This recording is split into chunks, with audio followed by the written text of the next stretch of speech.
Greetings, everybody.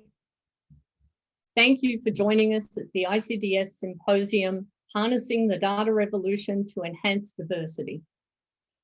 I'm Jenni Evans, Director of Penn State's Institute for Computational and Data Sciences and a Professor of Meteorology and Atmospheric Science. ICDS is pleased to host today's symposium in collaboration with Penn State's Office of the Vice Provost for Educational Equity and the Center for Social Data Analytics. If you're not familiar with ICDS, we're a pan-university institute whose mission is to inspire and enable interdisciplinary research that has computational and data sciences at its core.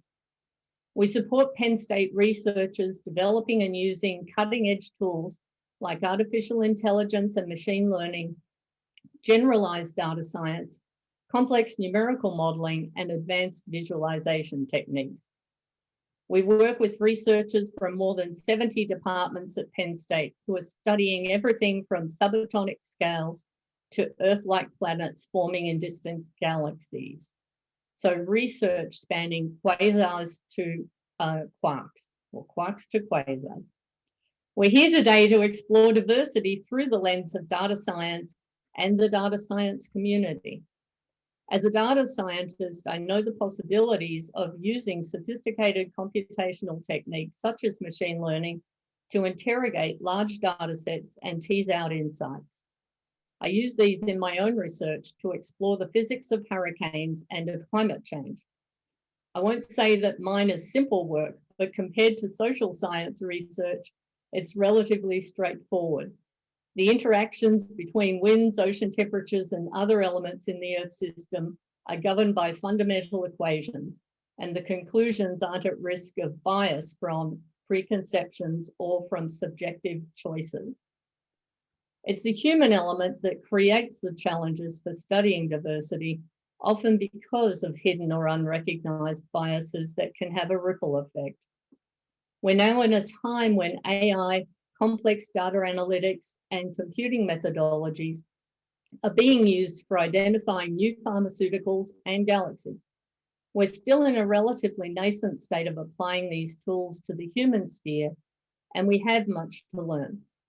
Algorithmic and empirical models are only as good as the data they are built on, and so can be used inadvertently or even intentionally to perpetuate inequities in our society or to gain critical insights in these realms.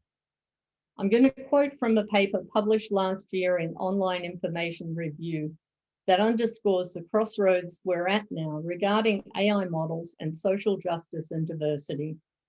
The question was whether AI tools used for job recruitment in the IT field improved opportunities for women and underrepresented populations.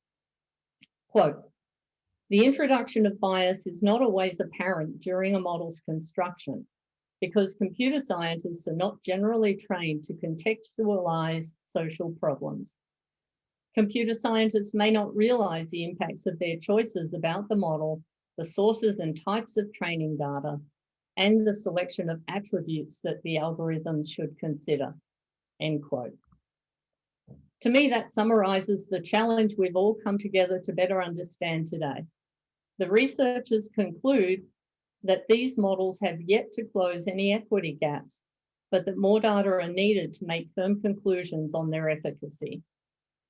Despite this caution, many companies, including major ones like LinkedIn, Amazon, and Facebook, are adopting AI tools in the hopes of streamlining recruitment processes, reducing costs, and improving success rates. One company even claims that their algorithm can predict on-the-job success better than human recruiters can. But if these tools use models trained on data sets that have inherent gender, race, and other biases, then we haven't done anything to improve opportunities for underrepresented populations.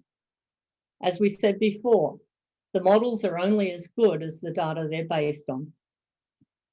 Although this concept paper doesn't provide definitive answers on the efficacy of AI-powered recruitment tools, it does suggest solutions and considerations for ensuring that we design algorithms with people in mind. For example, the researchers recognize that there needs to be more awareness that choices made in designing and applying models can have unintended social consequences. They recommend that more women and people from underrepresented populations should be involved in developing the underlying databases and the algorithms underpinning these models. In fact, 2 of the 3 co-authors of this paper are contributing to the symposium. Lynette Yager was a member of the symposium's faculty planning committee, and Faye Cobb-Payton will be speaking at the symposium tomorrow. I'm looking forward to hearing about programs being piloted across the US to address injustices in faculty and staff and student recruitment. True to the interdisciplinary mission of ICDS, our symposium also includes several talks to contextualize the challenge we're facing related to ethical considerations. We hope that these discussions will give you all a light bulb moment and spark new ideas for addressing inequities. I thank the Faculty Program Committee for our symposium, and in particular, Ed O'Brien, the committee chair. We had 9 committee members from all across the campuses and colleges of Penn State. I think you'll agree they did a wonderful job. And we also have 326 of you registered for the event, so I really heartily welcome you all. We're in the process of planning a post-symposium workshop to further the research opportunities motivated by the discussions today. We'll be notifying everyone in attendance about this as we finalize the details. And now I would like to introduce today's session chair, Dr. Roderick Lee.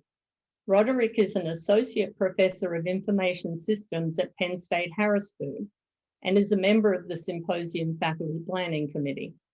Roderick's research focuses on strategic IT alignment, user experience, and technology-mediated education.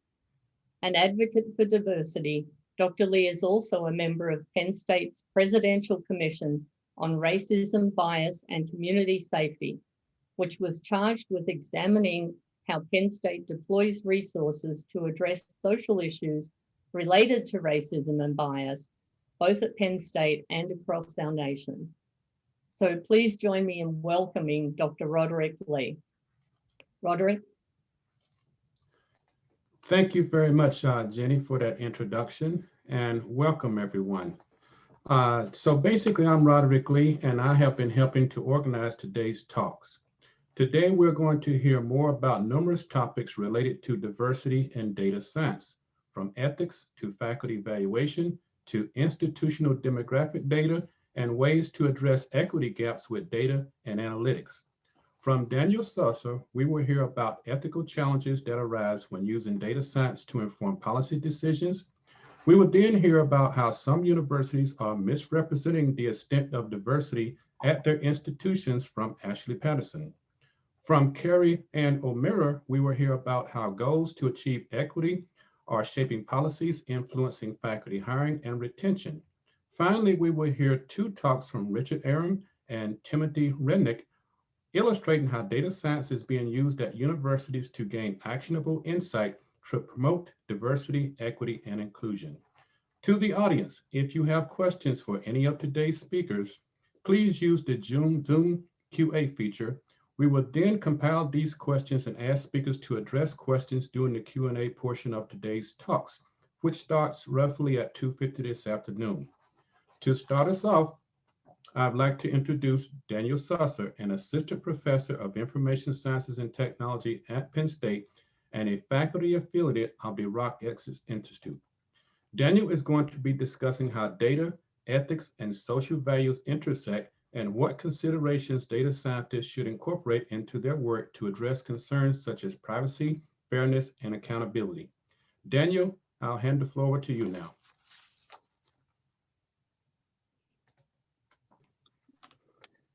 Thanks, Roderick. I'm going to share my screen.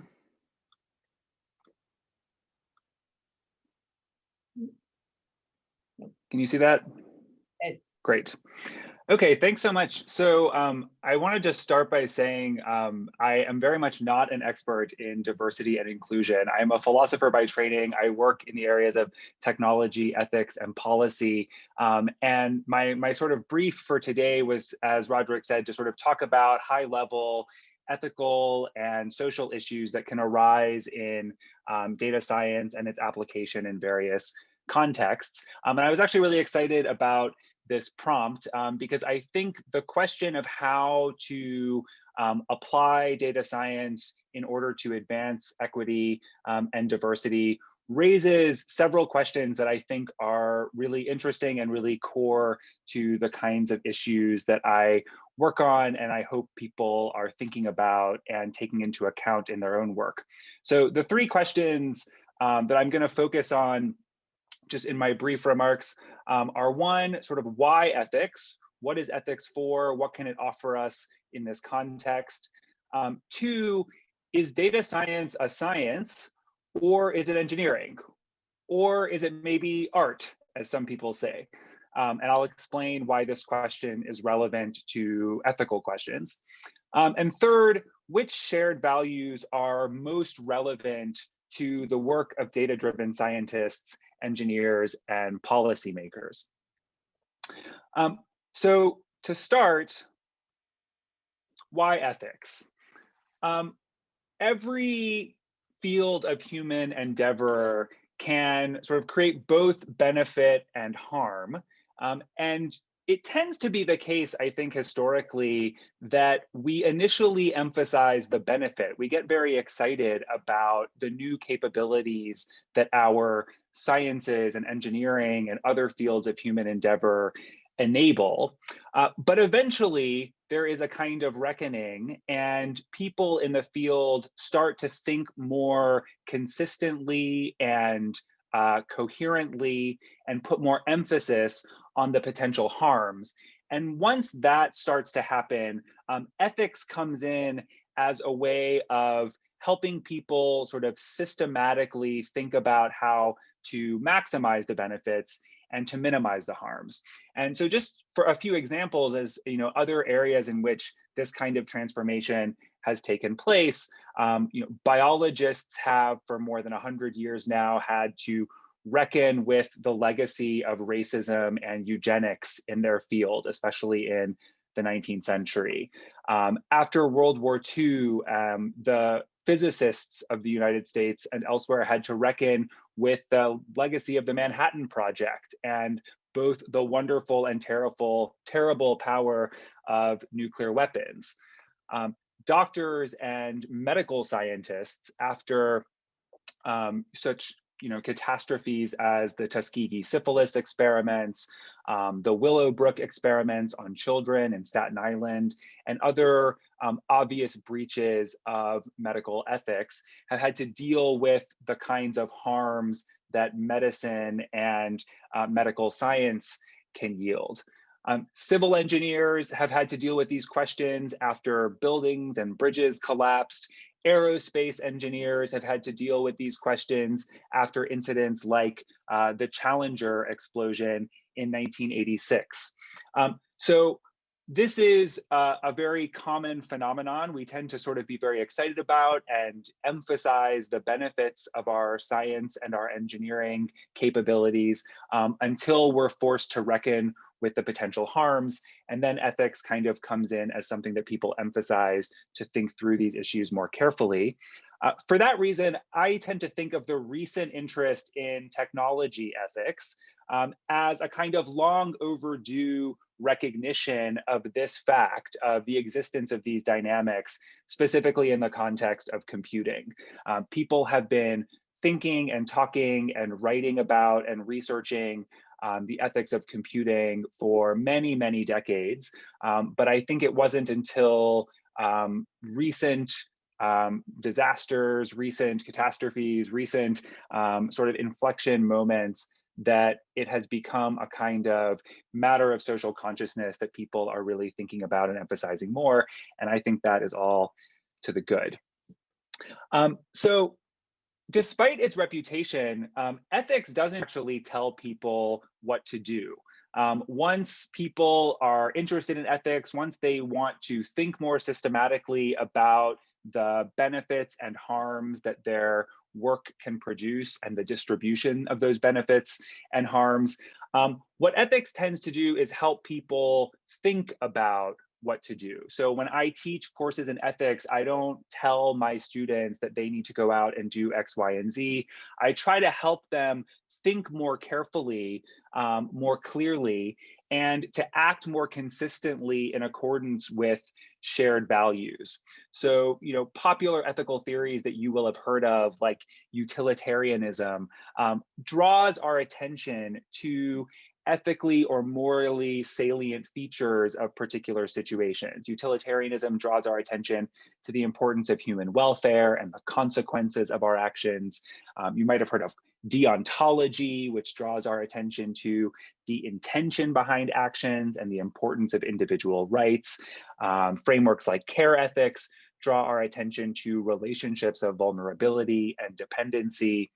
And what technology ethicists have been trying to do for the last many years is, again, sort of reveal or bring to light or emphasize or make more coherent what is morally salient about the work of technologists.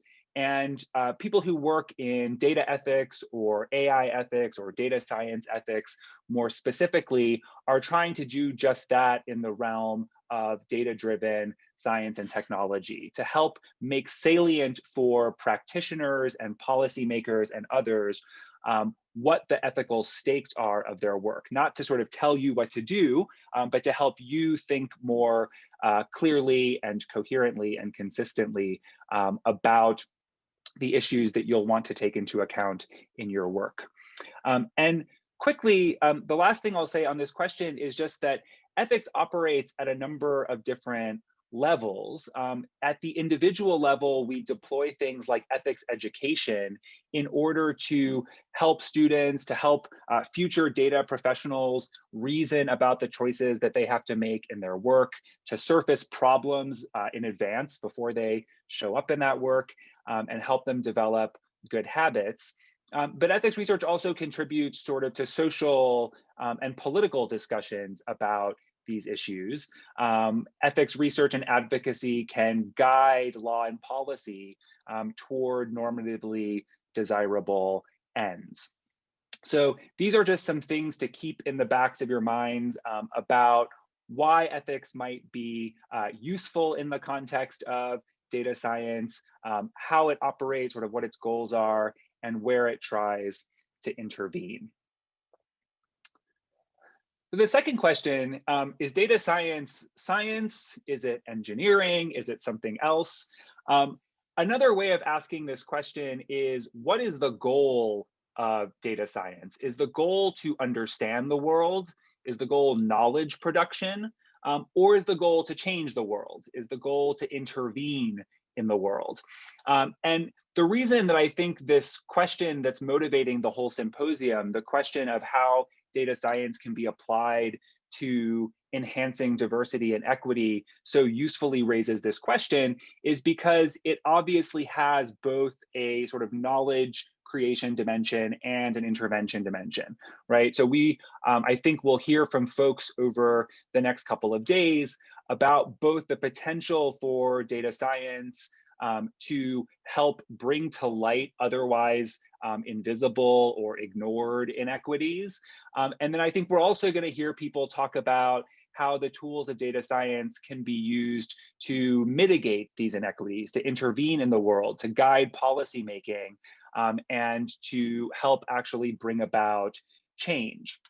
The kinds of the stock and trade of data science, prediction and classification can be used in order to make knowledge claims about the world, to make predictions about how things are going to be, or they can be used to guide automated decision making. So Jenni spoke a few minutes ago about the example of automated hiring.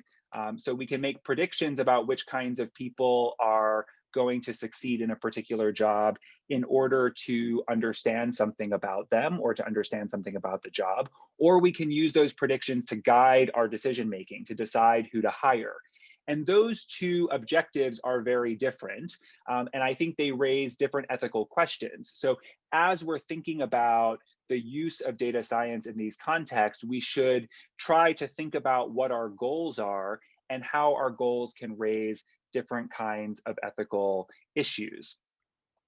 So a sort of just basic, easy way of thinking about this distinction is that the norms and values that govern scientific practice on the one hand and engineering practice on the other are quite different. And I'm not going to go into an enormous amount of detail about this, but anyone who has taken sort of a science ethics class or an engineering ethics class will recognize that in the case of science, we think the values, and this is not an exhaustive list, obviously, but the kinds of values that motivate good ethical science are values of truth, objectivity, transparency, reproducibility. These are the kinds of guidance for scientists that we think will produce good science, right? We think that scientists should be guided by the pursuit of truth, but the pursuit of objectivity, that they should be transparent in their analysis, and that they should do work that is reproducible.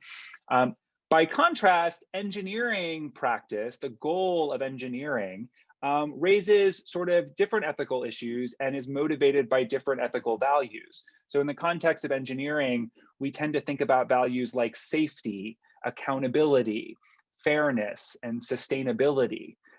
These are not generally, mutually exclusive values. We can have scientists driven by these values of truth and objectivity on the one hand, and engineers driven by values of safety and sustainability and so on the other. But I think just sort of at a very surface level, it's easy to see how we are going to be motivated by different values depending on the goal of the work. So if our goal is knowledge production, we're going to need different values to sort of have our eye on than if our goal is to intervene in the world in the way that engineers do. And so if this is the case, and I mean, I think, I put the question data science, science or engineering, or maybe art, as a kind of rhetorical question for the audience to think about themselves. It's frequently described as a science and as engineering, but I've also heard data scientists describe their work, the tuning of certain kinds of models as a kind of art. And so I just leave this for you as a kind of question to have in the back of your mind as you're thinking about the kind of work that you're imagining data scientists doing. But this leads to the final question, which if there are certain values that are going to guide good science and other values that are going to guide good engineering, and if data science is some kind of hybrid of the two, or maybe it's something else entirely, what are the ethical values that we expect to guide data science and artificial intelligence? So I've put up here 4 values that tend to dominate existing discussions of data ethics and policy. These will be very familiar to you if you have looked at these kinds of questions at all. Data science obviously is driven by the collection of an enormous amount of data, and in that, insofar as that's the case, it raises questions of privacy. In the analysis of the data, in the production of models, very significant issues of fairness have been raised in the last few years. Jenni spoke about this a bit at the beginning as well. So insofar as these kinds of models are going to make predictions that differently affect different groups, that have different kinds of error rates for different groups, that are, sort of accurate for some groups and inaccurate for others, et cetera, issues of fairness are going to get raised. To the extent that these kinds of models are difficult for the people who are impacted by their decisions to understand, they're going to raise questions about transparency. So if we're using data science models, AI models to advance science, then questions about transparency and reproducibility are going to be at the fore. If we're using them to drive policy or to automate decision-making, then questions about the transparency for the people affected by those decisions are going to come to the fore. And finally, questions about accountability. So accountability around both the algorithms, the models themselves. So how can we be sure that these systems are acting reliably, that the kinds of predictions they make are valid in different ways, but also questions about broader kinds of democratic accountability that I'll talk about in 1 second. So these 4 values, I think, are very familiar to people. People who work on these questions sort of normally point to questions about privacy, fairness, transparency, and accountability. And in my last 2 minutes, what I want to do just very quickly is contextualize these values a little bit and sort of put a different spin on them that hopefully will motivate some of your thinking throughout the rest of this conference. So 1, questions about privacy are often framed as a sort of interest of individuals, individual privacy. And I want to flag that privacy is both an individual and a social value. So it's not just the case that we think individuals need privacy. We think that societies where individuals have privacy are better off than societies where they don't. And so when we get into questions about how to balance different kinds of values, perhaps, for example, in order to advance fairness, we might need to collect more information about people. We shouldn't think of this as a contest between an individual value of privacy on the one hand and a social value of fairness on the other, but rather trade-offs between 2 social values. With respect to fairness, we need to think about the context in which these algorithms are being deployed. Again, thinking about the sort of science versus engineering question, is our goal to reveal inequalities? Is our goal to avoid reinforcing inequalities? Is our goal to avoid the kinds of feedback loops that we've seen in various contexts of automated decision making? Or is our goal to mitigate inequality, as I think many people in this symposium are going to discuss? Is our goal, in fact, to actually challenge and counter and mitigate the kinds of inequalities that we're dealing with? Depending on our goal, issues of fairness are going to take on very different character. About transparency, I just want to point out that a lot of people discuss transparency in a fairly abstract way as a kind of the necessity to sort of make apparent what's going on under the hood of various machine learning models or the algorithms that produce them. And I want to suggest that we just focus when we're talking about transparency on actionable insights. So what information do people or organizations need to know in order to help them hold the technologies and the technology firms at issue accountable? And finally, in the realm of accountability, I just want to flag that there are different forms of accountability. So a lot of attention has been paid recently to producing technical forms of accountability, creating algorithms that are auditable and so on. And that is very important. But I also want us to keep an eye on questions of institutional and political accountability. So not only should we ask whether particular algorithms can be audited and so on, we should ask, who owns these algorithms? Who can we turn to when they malfunction? How can we hold these kinds of systems and the people who design and deploy them accountable, not just in an individual sense, but sort of in a political or democratic sense too?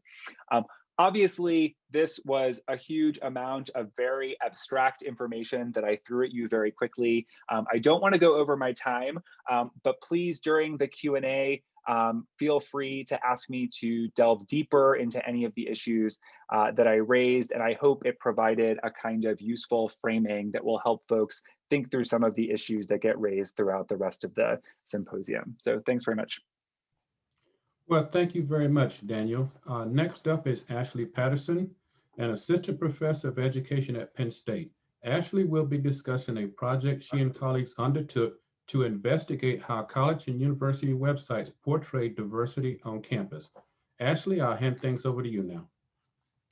Thank you so much.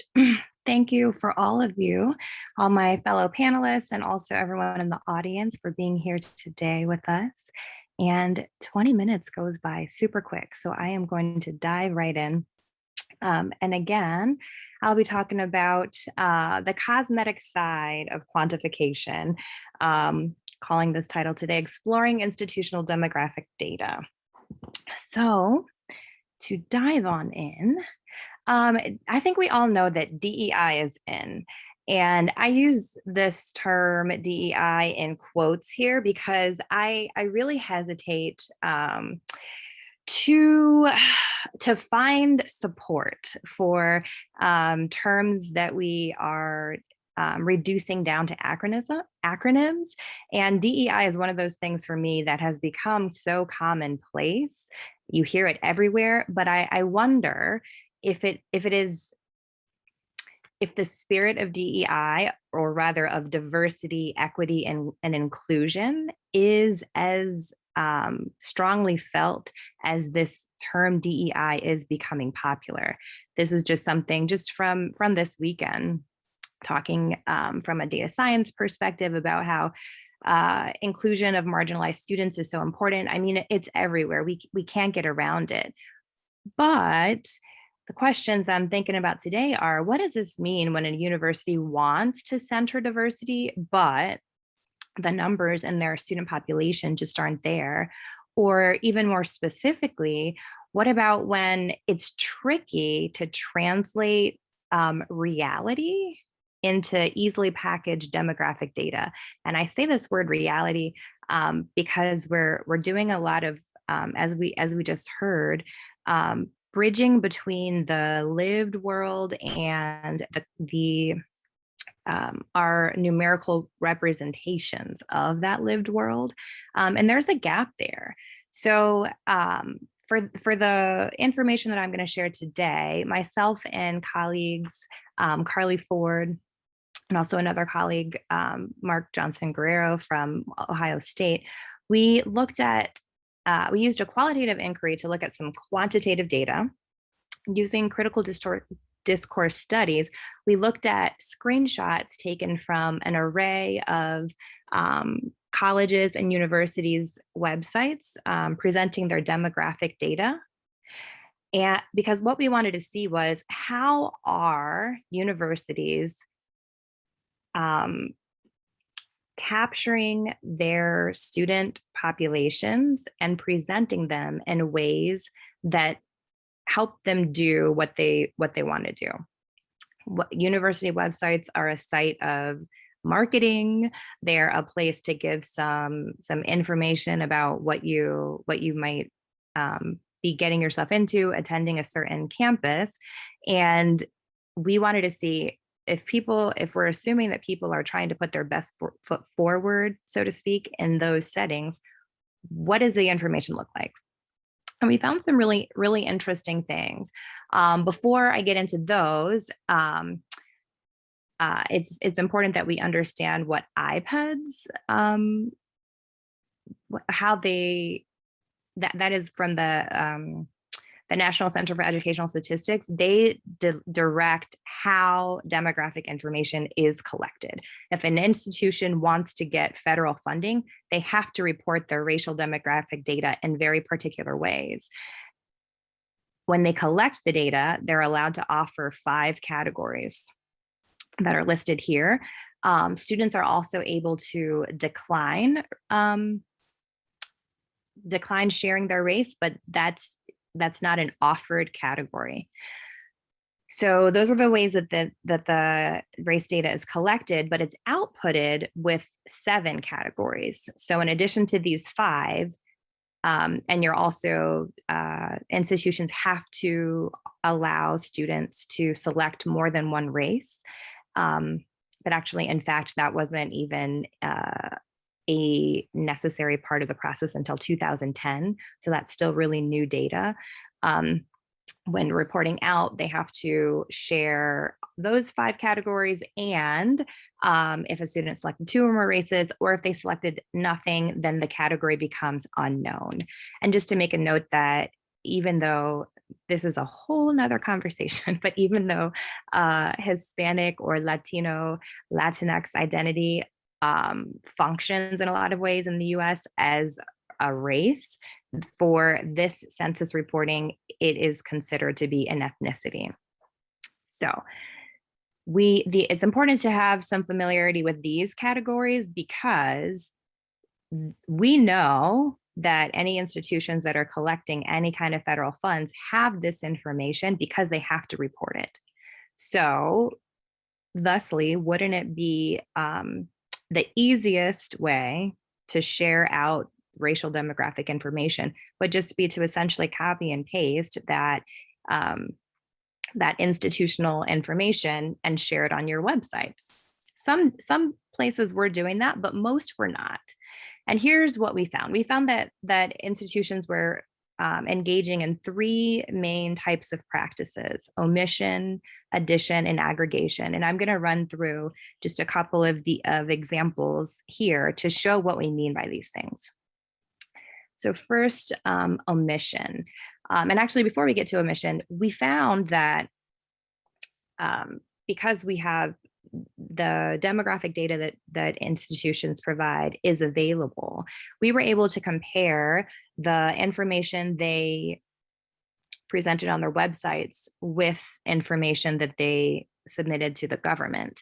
And one thing that we noted was the high likelihood of schools who had low diversity to engage in different practices of either omitting or aggregating their information.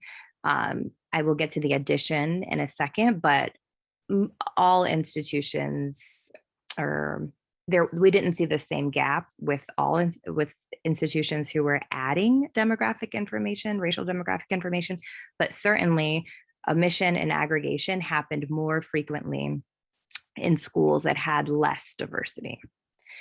So what does it mean to omit race data? Here is a perfect example. This one is from Harvard, where we are missing, if anyone can catch it quickly, we're missing a white category here. And also, interestingly, the title of this box is ethnicity, even though they're reporting out on races and one ethnicity. But what we're seeing here is what we're interpreting as this understanding that white is normal, white is typical, and it's only then what I need to report when I'm sharing out my race data is anything other than white. And there are messages that are sent with very subtly with a move like that we take notice of. We also saw universities engaging in the practice of addition. And this often happened when they added the international category. This was the most frequent form of addition that we saw. And technically speaking, as far as what is provided to the federal government, international students count in a different way. And racial data is not gathered about international students because race functions in very different ways in different parts of the world. So the categories that we use in the US wouldn't even be, they wouldn't carry the same meaning in other places. And so we wondered, why would you include international students? And by and large, the reason is because it is a measure of diversity. The number of international students on a campus is a measure of diversity. And especially when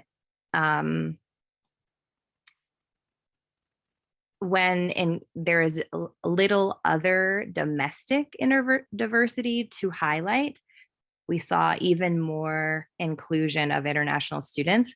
In this case, we don't have a title for this graph, but interestingly, we have this note at the bottom that what's presented here are the federal government ethnicity and racial definitions. But international is not actually part of that definition. So we included this example specifically because it just left that question of what is is the university attempting to display by including this information all together here? The last practice that we saw with regularity was aggregation. This comes from Boston College, where we have here their ethnicity represented, and they have collapsed African American, Hispanic, Asian, and Native American into one group that they're calling AHANA.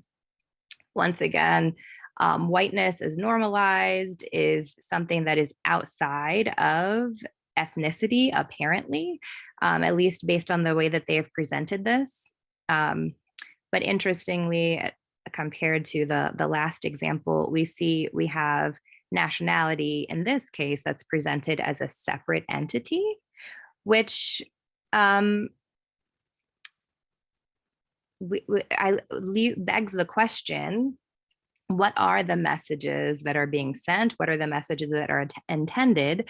Because something has happened, and we rely on the language of racial projects, that our understandings of race are constantly being formed and reformed and added to, and boundaries put upon them. And we are seeing this as a racial project underway, as we're learning what we as a country think and continue to think and are dabbling with as we're expanding our thinking about race, as seen through the ways that we're presenting it in these marketing, but also official means. So we dove a little bit more deeply to think specifically about multiracial students. Again, the 2010 was the first time that institutions were required to submit information about students who select 2 or more races. The year 2000 was the first time that this has happened in the history of our country on our federal census. So this is new information. We're still figuring out how to navigate this information. That was one reason that was really interesting for us. And again, this idea that information we consume is having the effect of helping us to form ideas about what race is in our country, how it functions. So this new category of race, even though multiraciality in and of itself is not a new thing, this new category of 2 or more races was an interesting point of inquiry for us. And these were some of the practices we found as institutions were trying to quantify this multiraciality. So in the first instance, and this is actually from Penn State, institutions just reported just the categories from that IPEDS requires.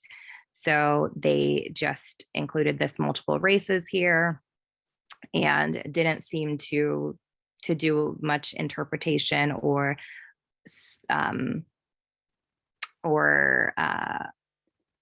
changing of how they presented that data. It just basically looks like a copy and paste.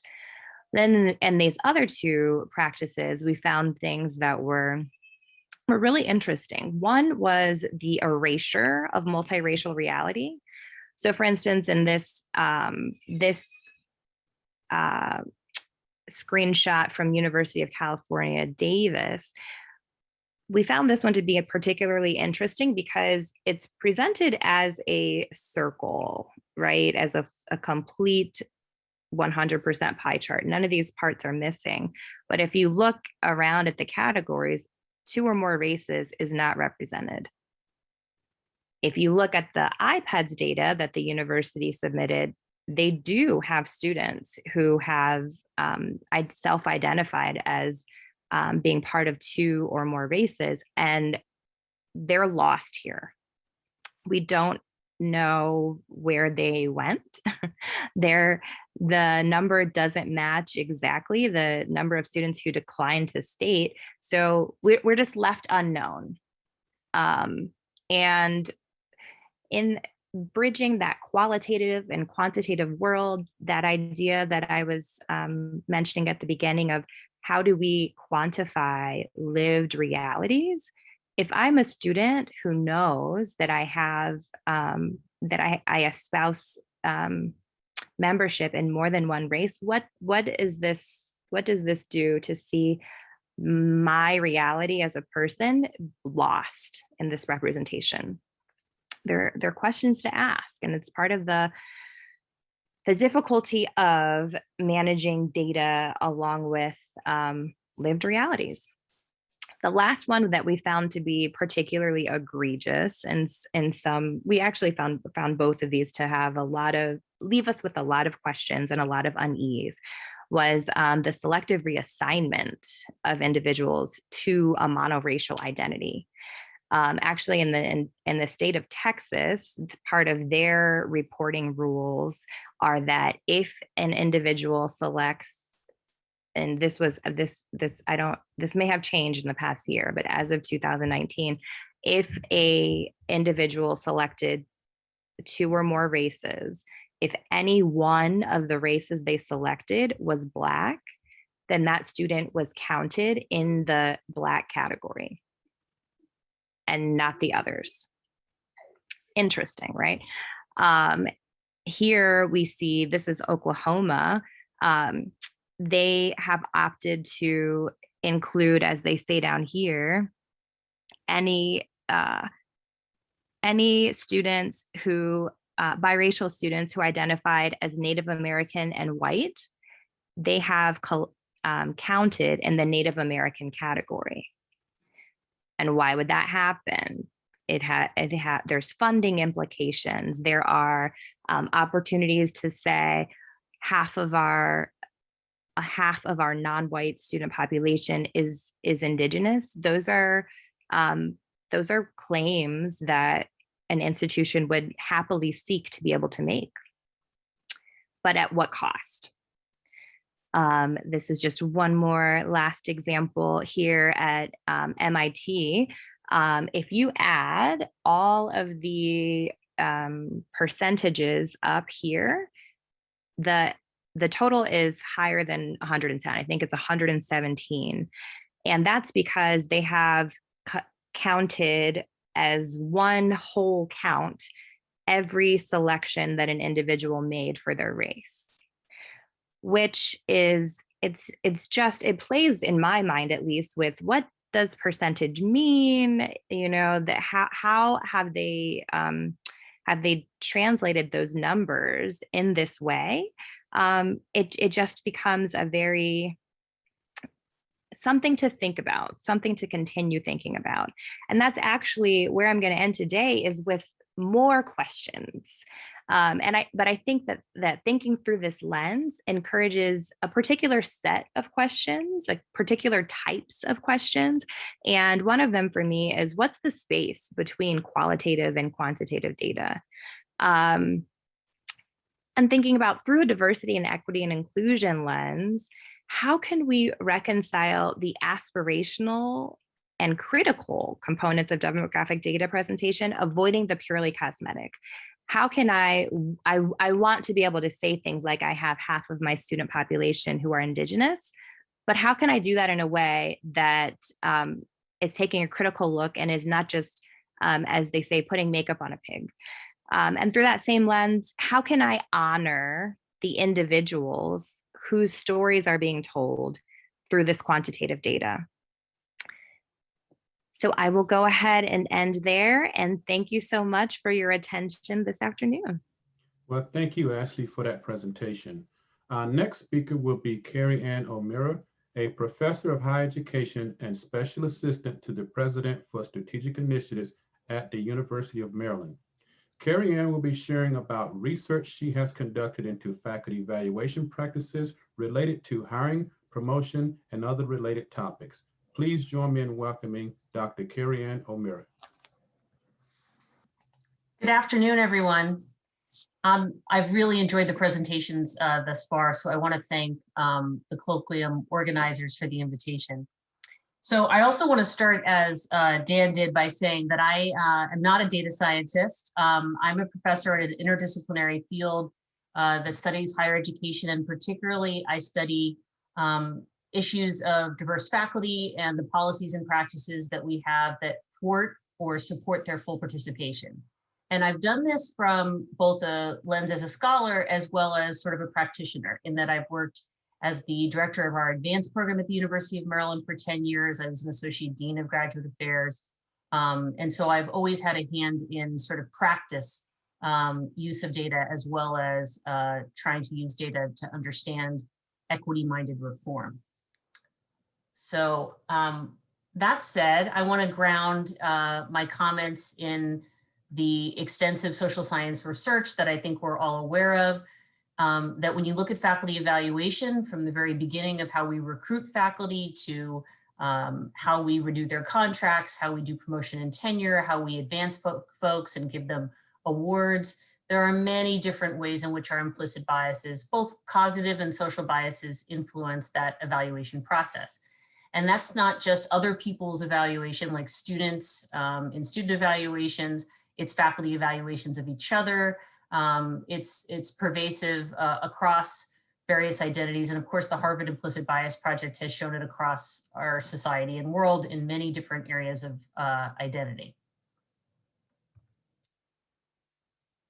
So I want to say that one of the other things that social science work has done is it's really underscored this idea that there's certain conditions that make it more likely. So while biases are going to be present, and I really enjoyed Dan's discussion of mitigating biases versus the ability to replicate them and bring them forth, I guess. Research has shown there are a number of perfect storm conditions, and one of them is actually a lack of data, right? So the degree to which we can foreground a lot of diversity work as increasing awareness, which is of course only one step and has to be done in partnership with tools that we use to take that information and increase awareness so that we can mitigate those biases and advance full participation is key. But basically, when folks aren't aware that these biases exist, when they don't have a lot of criteria for organizing information, when there's a lot of ambiguity about what you're looking at and what it means, as we were just looking, as Ashley just presented, people's interpretation of data is fuzzy. They're not sure what they're looking at or why they're looking at it and how it's been framed for them. These are when we're rushed or distracted in making decisions. These things are going to make it more likely we bring various kinds of biases to bear. And of course, right now, many universities right now around the country and places are showing, the Picture a Scientist movie, which sort of gets you to think about your blink reaction, and within 3 seconds, still let's picture a scientist who comes to mind, right? And the way in which that quick kind of blink reaction can actually shape some behaviors and outcomes.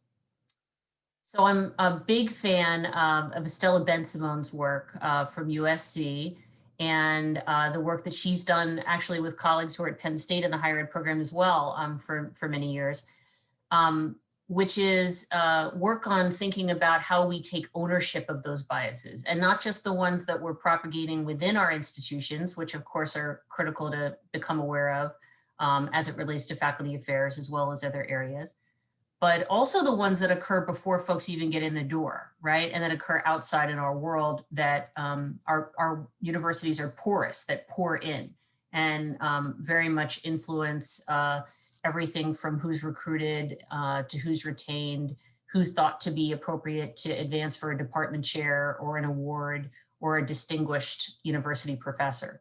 And so Estella Ben-Simone, Alicia Dowd's work and colleagues really focuses on, let's not think about how, let's not put the onus on individuals and how they're not succeeding. We need to look at the systems, the policies, the practices that are constraining individuals' abilities to succeed in particular environments.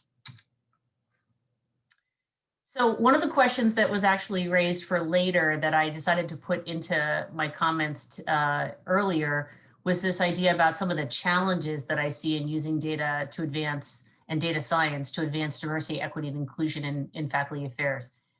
So one observation over the last 20 years of studying this area is that there's just some data that institutions are not excited to share. So, early on, when Dick Chait at Harvard was first, before he created the, with Karen Matthews, the Coach Project, there was a desire for universities to more freely share their promotion and tenure outcomes, right? Or their retention data in such a way that it would be clearer whether institutions were disproportionately losing Black, Brown, and Indigenous faculty, women faculty in certain STEM fields, et cetera. And there was a real reluctance on institutions to share that data. And that still exists in many areas. There's data that's interestingly not collected or collected in a systematic way that could be shared and compared. And I think there's an intentionality to that. The other thing is that I found in working as a practitioner trying to understand issues of hiring and trends over time, that a lot of the information systems, the HR systems that guide our hiring processes and have guided sort of like soup to nuts, how we recruit people in, all the way through to who winds up in leadership positions are disconnected and incomplete. So an example would be a system that very accurately, because it has to report this to the federal government, so has some kind of accounting of the demographics of faculty that are brought in, that are applying for a job. But then as that candidate moves through a process to the short list, it's very not consistently recorded who actually makes it into that short list, who actually is offered a position, who refuses that position, and who actually shows up, much less whether they're tenured. It's either collected all at the beginning, and then it breaks down the degree to which it's really reliable data in the middle and whether it's tied to further outcomes later on. So those are some of the, and such things like retention offers. There's also issues of confidentiality and reasons why that work, that data is often not used in institutional, it might be looked at as an institution, but not used in research or sort of shared in a way that could, sort of increase our understanding of a particular issue. And then last but not least, this last year, I've been doing a lot of thinking about what Deborah Ball in her AERA 2018 speech or presidential talk and Michael Lipsky framed as discretionary spaces, or the discretion that professionals have in certain areas of their work.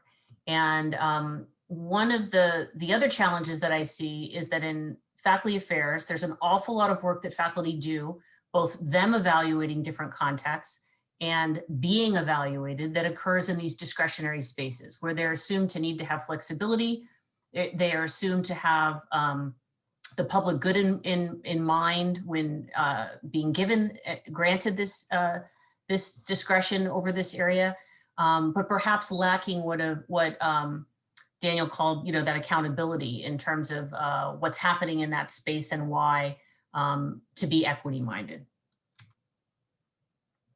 And so I do think that data is critical in this area of equity-minded reform of faculty affairs, both in identifying equity gaps, so helping us see them, but then also in helping us figure out how to leverage equity-minded judgments in these spaces.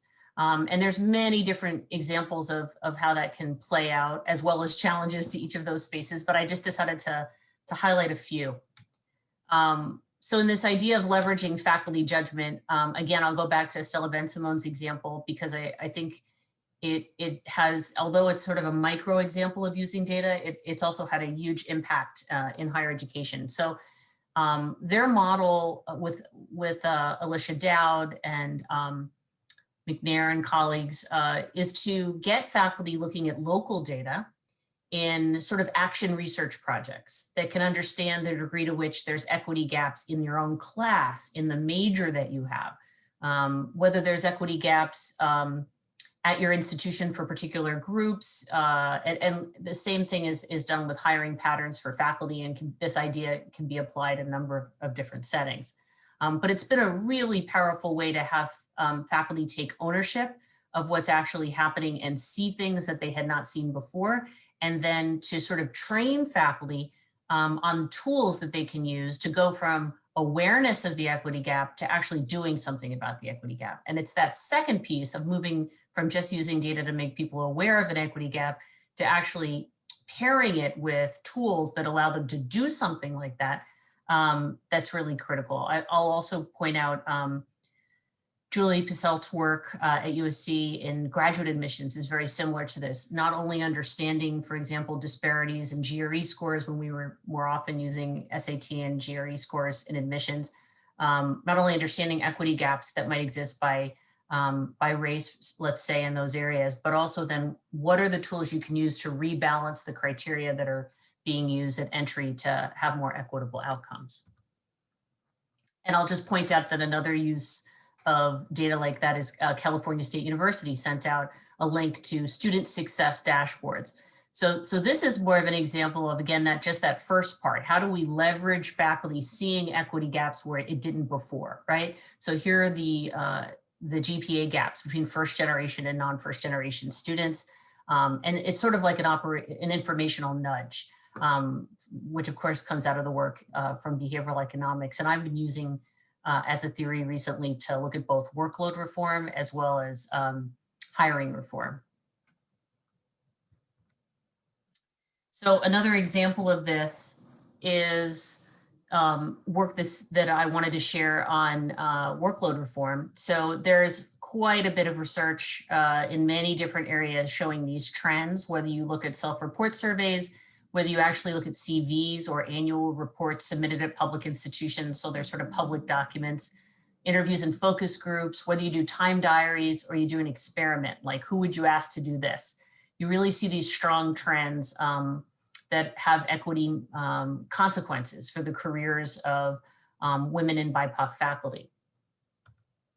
And so one of the things that we did over the last 6 years, and this project was with my colleagues, Audrey Jager at NC State, Dawn Culpepper at Maryland, as well as Joya Misra, a sociologist at UMass Amherst, Betsy Beese, a physicist at Maryland, was to say, okay, this is a system problem. So what are some system solutions? And one of those was actually data. So we would sort of work with people on the awareness issue of the bias of how these kinds of equity-minded issues can come about, but then we would actually have them create dashboards of their own workload data, whether that be numbers of advisees or that be issues of numbers of committees that people are on, DEI kind of activities, all with the idea that you're trying to change the conditions under which the inequities occurred. And we wrote a piece on that in Change Magazine to sort of show a model for how that could be done and could be useful.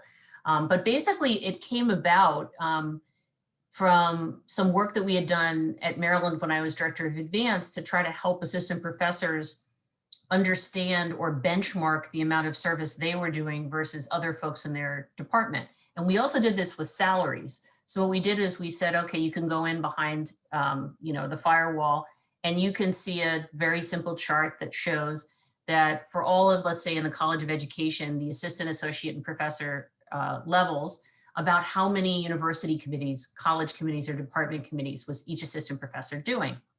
And you know how many you're doing, and you can see the degree to which you're in the 25th, 50th, 75th percentile, which gave you some ability to sort of negotiate that with your chair in a way that you were not able to do before you had that information.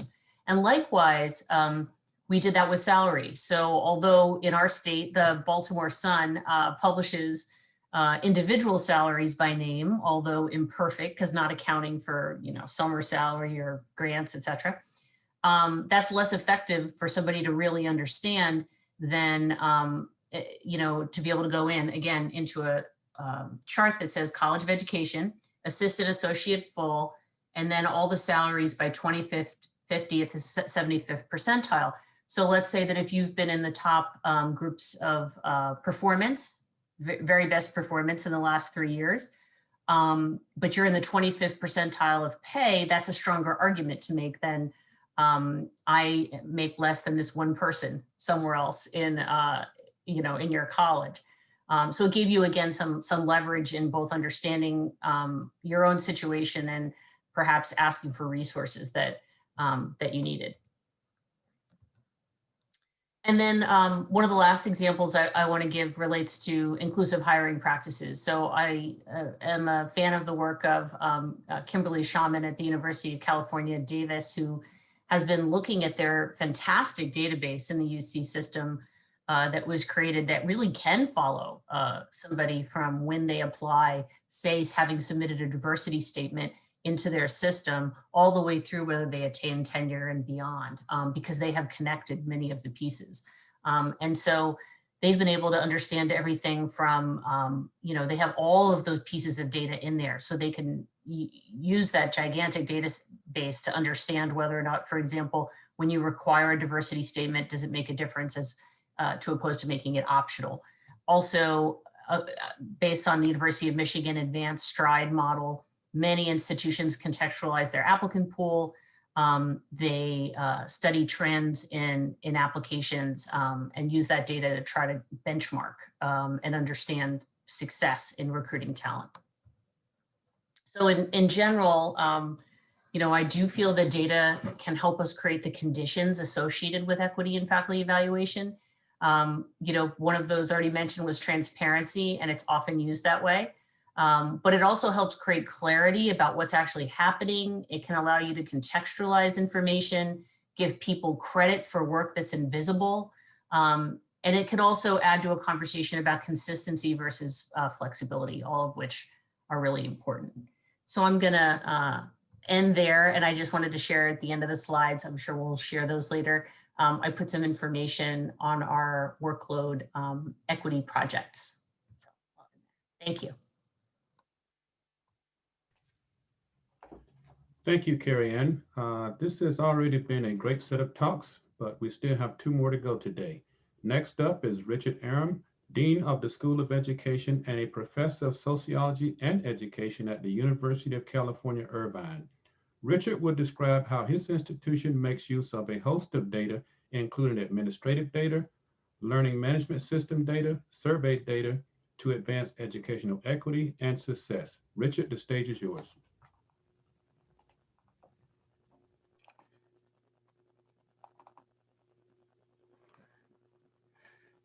Thank you, Dr. Lee, for that introduction, and thanks to my fellow panelists for such a stimulating conversation. So I'm going to present today on a project at UC Irvine called the Next Generation Undergraduate Success Measurement Project. This is a project that is supported by the Andrew Mellon Foundation. My outline for the presentation today, first of all, I want to frame the general questions about why measurement is so important to advancing diversity, equity, and inclusion in higher education. I'll take a few moments to do that. Then I'll explain the project we're working on and how it can contribute to those aims, and then end with some more general conclusions. So first, let's start off by focusing very sharply on the challenges that we're facing in the higher education sector today. And you can think of them in the following ways. First of all, individuals in society are increasingly dependent on higher education attainment in order to achieve the outcomes that are necessary in terms of success in the labor market and beyond. But I think it's important to note here that over the past few decades, the US is falling further behind other countries in terms of higher educational attainment. There was a time after World War II for many decades where we graduated more people in our country from the higher education system than anywhere else in the world, both in terms of absolute numbers as well as in terms a proportion of our citizens that were educated. That is no longer the case. There are many countries in East Asian countries, as well as in Europe, that exceed the number of the proportion of their citizens that are completing higher education. So we've fallen behind in terms of educating people. Part of that is due to the fact that higher education is very expensive in the US. We spend about twice per student what is spent in Europe to educate higher education students here. The second piece of this is that the US higher education system is increasingly serving more diverse students.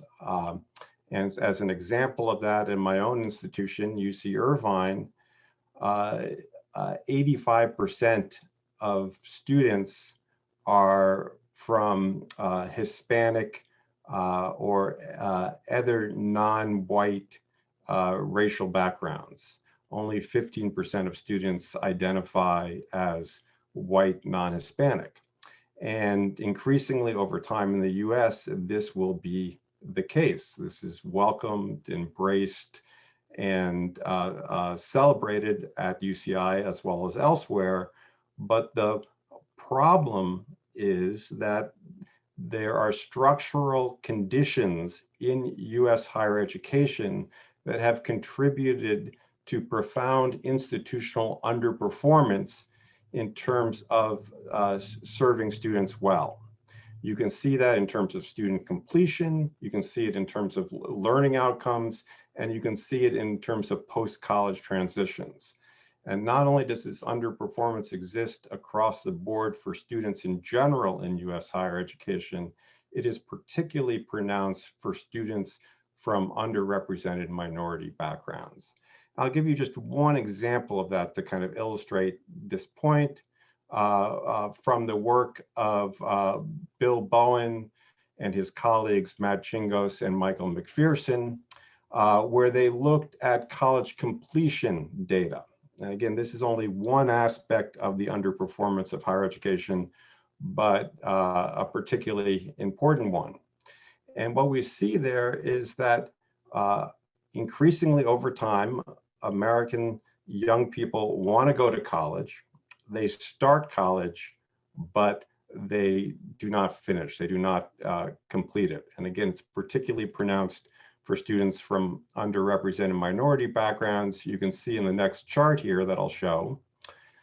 This is data on different transitions that people make by racial and ethnic backgrounds, as well as by gender. So you see here in the first section of this chart, the likelihood that students from white male backgrounds, black male, Hispanic male, white female, black female, and Hispanic female, the likelihood that they are going to complete high school. And we see gaps there, but the gaps are relatively small. Next chart, you see the likelihood that if they finish high school, do the students go on to college? Again, we see gaps here, but the gaps are relatively small. The next piece, if you start college, do you finish it, is where the gaps are most pronounced. Let me say that again. The greatest inequities in terms of racial gaps in educational attainment occur within college, in colleges attended. And that's where the gaps are extraordinary, and they lead to overall great differences, great gaps in the extent to which students are ending up with a college degree. And this slide here is the US higher education system in general, but you can see if we wanted to look just at the flagship colleges, flagship public universities in this country, we see here very large gaps. And so again, white males that are graduating in 6 years compared to African American males that have started college and failing to graduate. You know, and before I gave this talk today at Penn State, I looked up what is the college completion rate at Penn State, and that rate is after 6 years. Approximately 2/3 of students that start college at Penn State graduate at Penn State after 6 years. A third do not graduate, and you know, a 33% failure rate in higher education. And again, I don't want to single out Penn State. This is true of the sector as a whole. Is really inexcusable. It's unforgivable. In the end, in any other sector, whether it's high schools or other industries, it would be considered a crisis to have 1/3 of students starting something failing to complete it. But in higher education today, I hate to say it, there's general indifference to this problem. And that indifference, in my opinion, borders on institutional negligence. And let me say this clearly. If you're a social scientist, a behavioral scientist, or a computer scientist at one of these institutions, and 1/3 of the undergraduates fail to graduate after 6 years, and you're not using your skills to try and address that issue by improving measurement to identify what's working and what's not working, well, then I have to say you are complicit in this problem.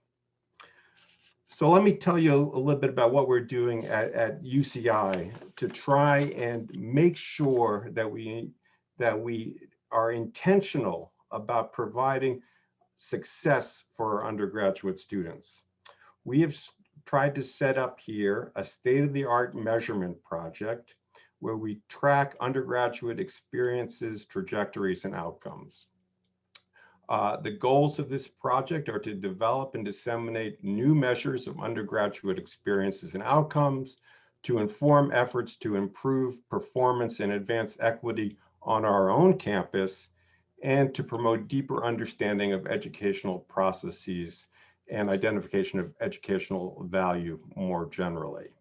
We've designed the system to integrate diverse data streams, including administrative data, learning management systems data, surveys and performance assessments that we provide to a sample of students. About 1,200 students, freshmen and juniors each year, become part of that sample that get the surveys and performance assessments, but the administrative data and learning management systems data is collected, of course, on all students. I'll walk you through each of those 3 elements and give you a sense of what's possible with it. So first here, you know, I also want to mention that we're the types of data we're collecting, items on, measures on, it provides a holistic picture of not just learning, but human development that we would see in college. So we're measuring not just the growth of cognitive ability and intellectual dispositions, but also identity formation and life course agency, self-regulation skills, the social capital formation that happens on college, the civic engagement that's promoted on college, and the psychological flourishing and mental health that occurs or should occur in college, and how all these things can contribute to later life course outcomes, which we will track in our project. The 3 strands of the data, the administrative data, the learning management systems data, and the performance assessment data and surveys. These are the different project leads. Rachel Baker, Mark Warschauer, Jackie Eccles, and myself are working with about a half dozen other faculty and more than a dozen grad students and data scientists here on campus. So first, the administrative data. Here we have all the admissions records. So we have a very good sense of students' background. We have the college records of academic standing, course-taking pathways, and membership in special programs. And I should say something a little bit about the course-taking pathways. Higher education is characterized by an incredible amount of student choice and student tracking. And so one thing you can do with these administrative data is to measure the extent to which students are taking courses with students from diverse backgrounds, or are students being segregated into tracks where they are not exposed to diverse student bodies on campus, but are tracked into kind of segregated educational experiences that are not promoting diversity and inclusion. We also have extensive on program participation. That means academic advisement, academic support services, career support services. So you can identify the extent to which these services are being used equitably on campus and the extent to which they contribute to successful outcomes. In terms of the learning management systems data, our learning management system at UCI is Canvas.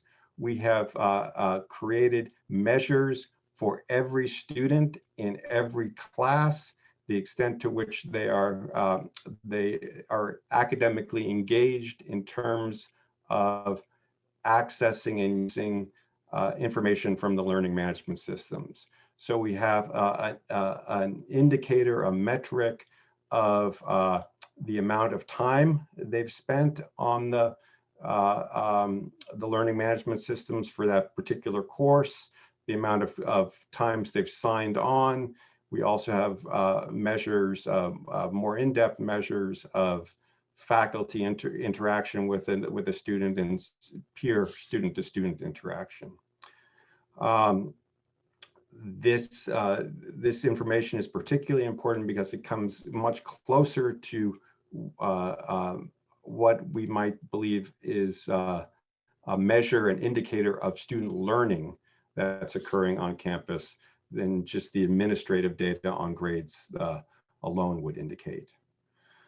Finally, we collect extensive data on surveys and performance assessments. So our in-depth, our sample receives 8 surveys per year, where we ask extensive questions about everything from faculty expectations to experience of discrimination and microaggression on campus, to record indicators of stress that they're experiencing, as well as mental health, well-being, and flourishing.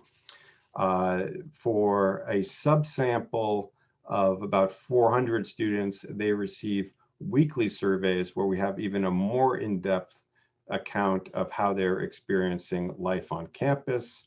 That group of 400 students also, we ask them to complete an experiential sampling a data collection where they receive 50 beeps at random over a 2-week period. You can get a sense of what they're doing on campus or off campus, who they're with, the extent to which they're engaged and in that activity, and are connected to that activity. Let me say a little bit more about the performance assessments. So we partnered with the Education Testing Service and researchers at Stanford to design a set of performance assessments that we provide to students when they start college, and then after 2 years and after 4 years, that measure not just critical thinking, but other tasks that we would align more closely with our interest in diversity and inclusion. For example, on the figure you see here is a task on collaborative problem solving, where students are put into groups of 4. They're given a problem to solve. They solve it individually first, and then they interact with each other and solve it again at the end. And so we're able to actually measure the extent, the characteristics of how they're interacting with each other, how they're interacting with each other across difference, and the extent to which they're contributing to collaborative problem-solving outcomes. We also give them assessments on perspective taking. Can an individual student take the identity and understand the perspective of someone different than themselves? We give them an assessment also on confirmation bias. Are they able to change their ideas when new information is presented to them? And again, we think all of these things are key to kind of the developmental outcomes one would hope to advance in higher education in the 21st century. So in conclusion, I'd like to say the following. If you even give a cursory look to student outcomes in higher education, whether that's college completion, learning, postgraduate transition data, there's a clear recognition that we need to do a better job of serving students in general and in serving diverse students in particular. This is not just a social justice imperative, but it has to also be understood and recognized as a component of our national competitiveness. We exist today in a system that's becoming increasingly diverse, and if we don't do a better job educating all students, including students from diverse backgrounds, we're not going to be able to continue to produce the types of students necessary for our society in confronting the challenges we're going to be facing in the decades ahead, economically, politically, environmentally, and otherwise. There are significant innovations occurring in the area of advisement, curriculum, instruction, and assessment. You're going to hear some of those from our next panelist at Georgia State,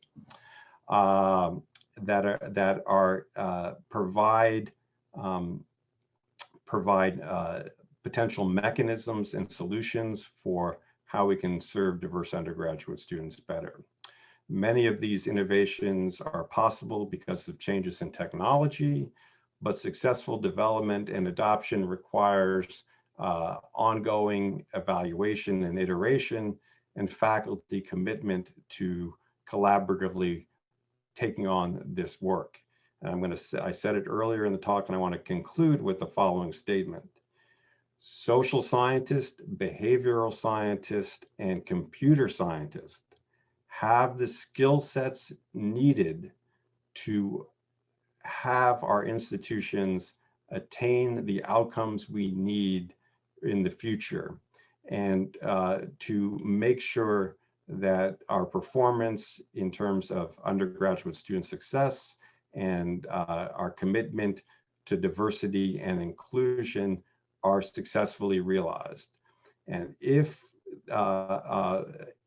faculty with those skills are not part of the solution on our campuses today, then again, I say that they're complicit in the patterns of inequality that are all too apparent in the higher ed system today in the US. Well, thank you very much, Richard, for that presentation, and thank you for that challenge to all of our social scientists, behavioral scientists, computer scientists, and information scientists to take on that challenge of making sure that our campuses and universities can begin to close that gap. Our final talk today will be from Timothy Renick, who is Professor of Religious Studies and Executive Director of the National Institute for Student Success at Georgia State University. Timothy will be sharing concerted efforts to close equity gaps at Georgia State, which have led to Georgia State now awarding more bachelor's degrees to African Americans than any other nonprofit college or university in the United States. Timothy, I will let you take it from here. Thanks very much. It's an honor to be here, an honor to follow such a distinguished panel. The sequencing has worked perfectly. Thanks, Richard, for setting up my discussion. I'm going to talk about a specific campus that has deployed some of these data-based approaches over the last decade or so, and talk a little bit about some of the results we've seen. So give me just 1 second here.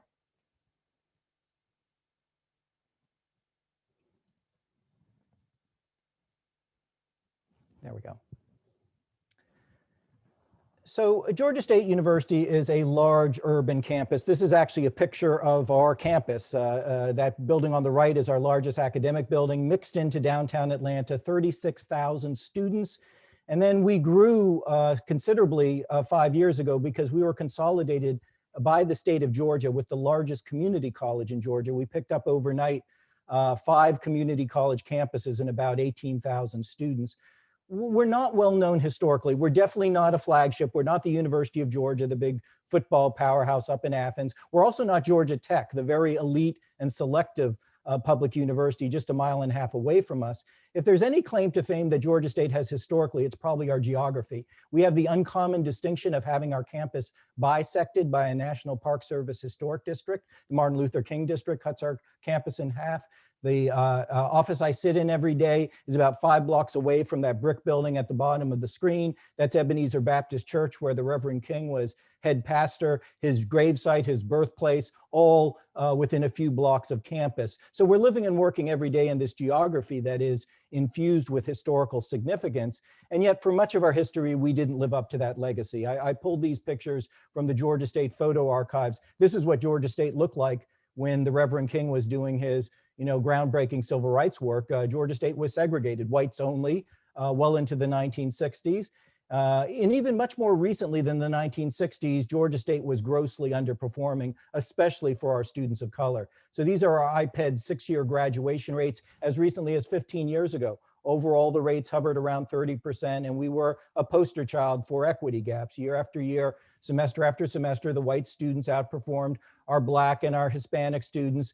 The upper and middle income students outperformed the low income students. It was just the way it was. And what makes Georgia State's story hopefully instructive for the purposes of our discussion this afternoon is what's happened at the surface at Georgia State over the last 15 years wouldn't immediately suggest to the pundits that Georgia State would be the site of a turnaround. When I arrived as a junior faculty member at Georgia State in the late 1980s, it was still a majority white institution. Georgia State is now one of the largest MSIs, minority serving institutions in the country. We've moved from 75% white to 25% white in about a 30-year period.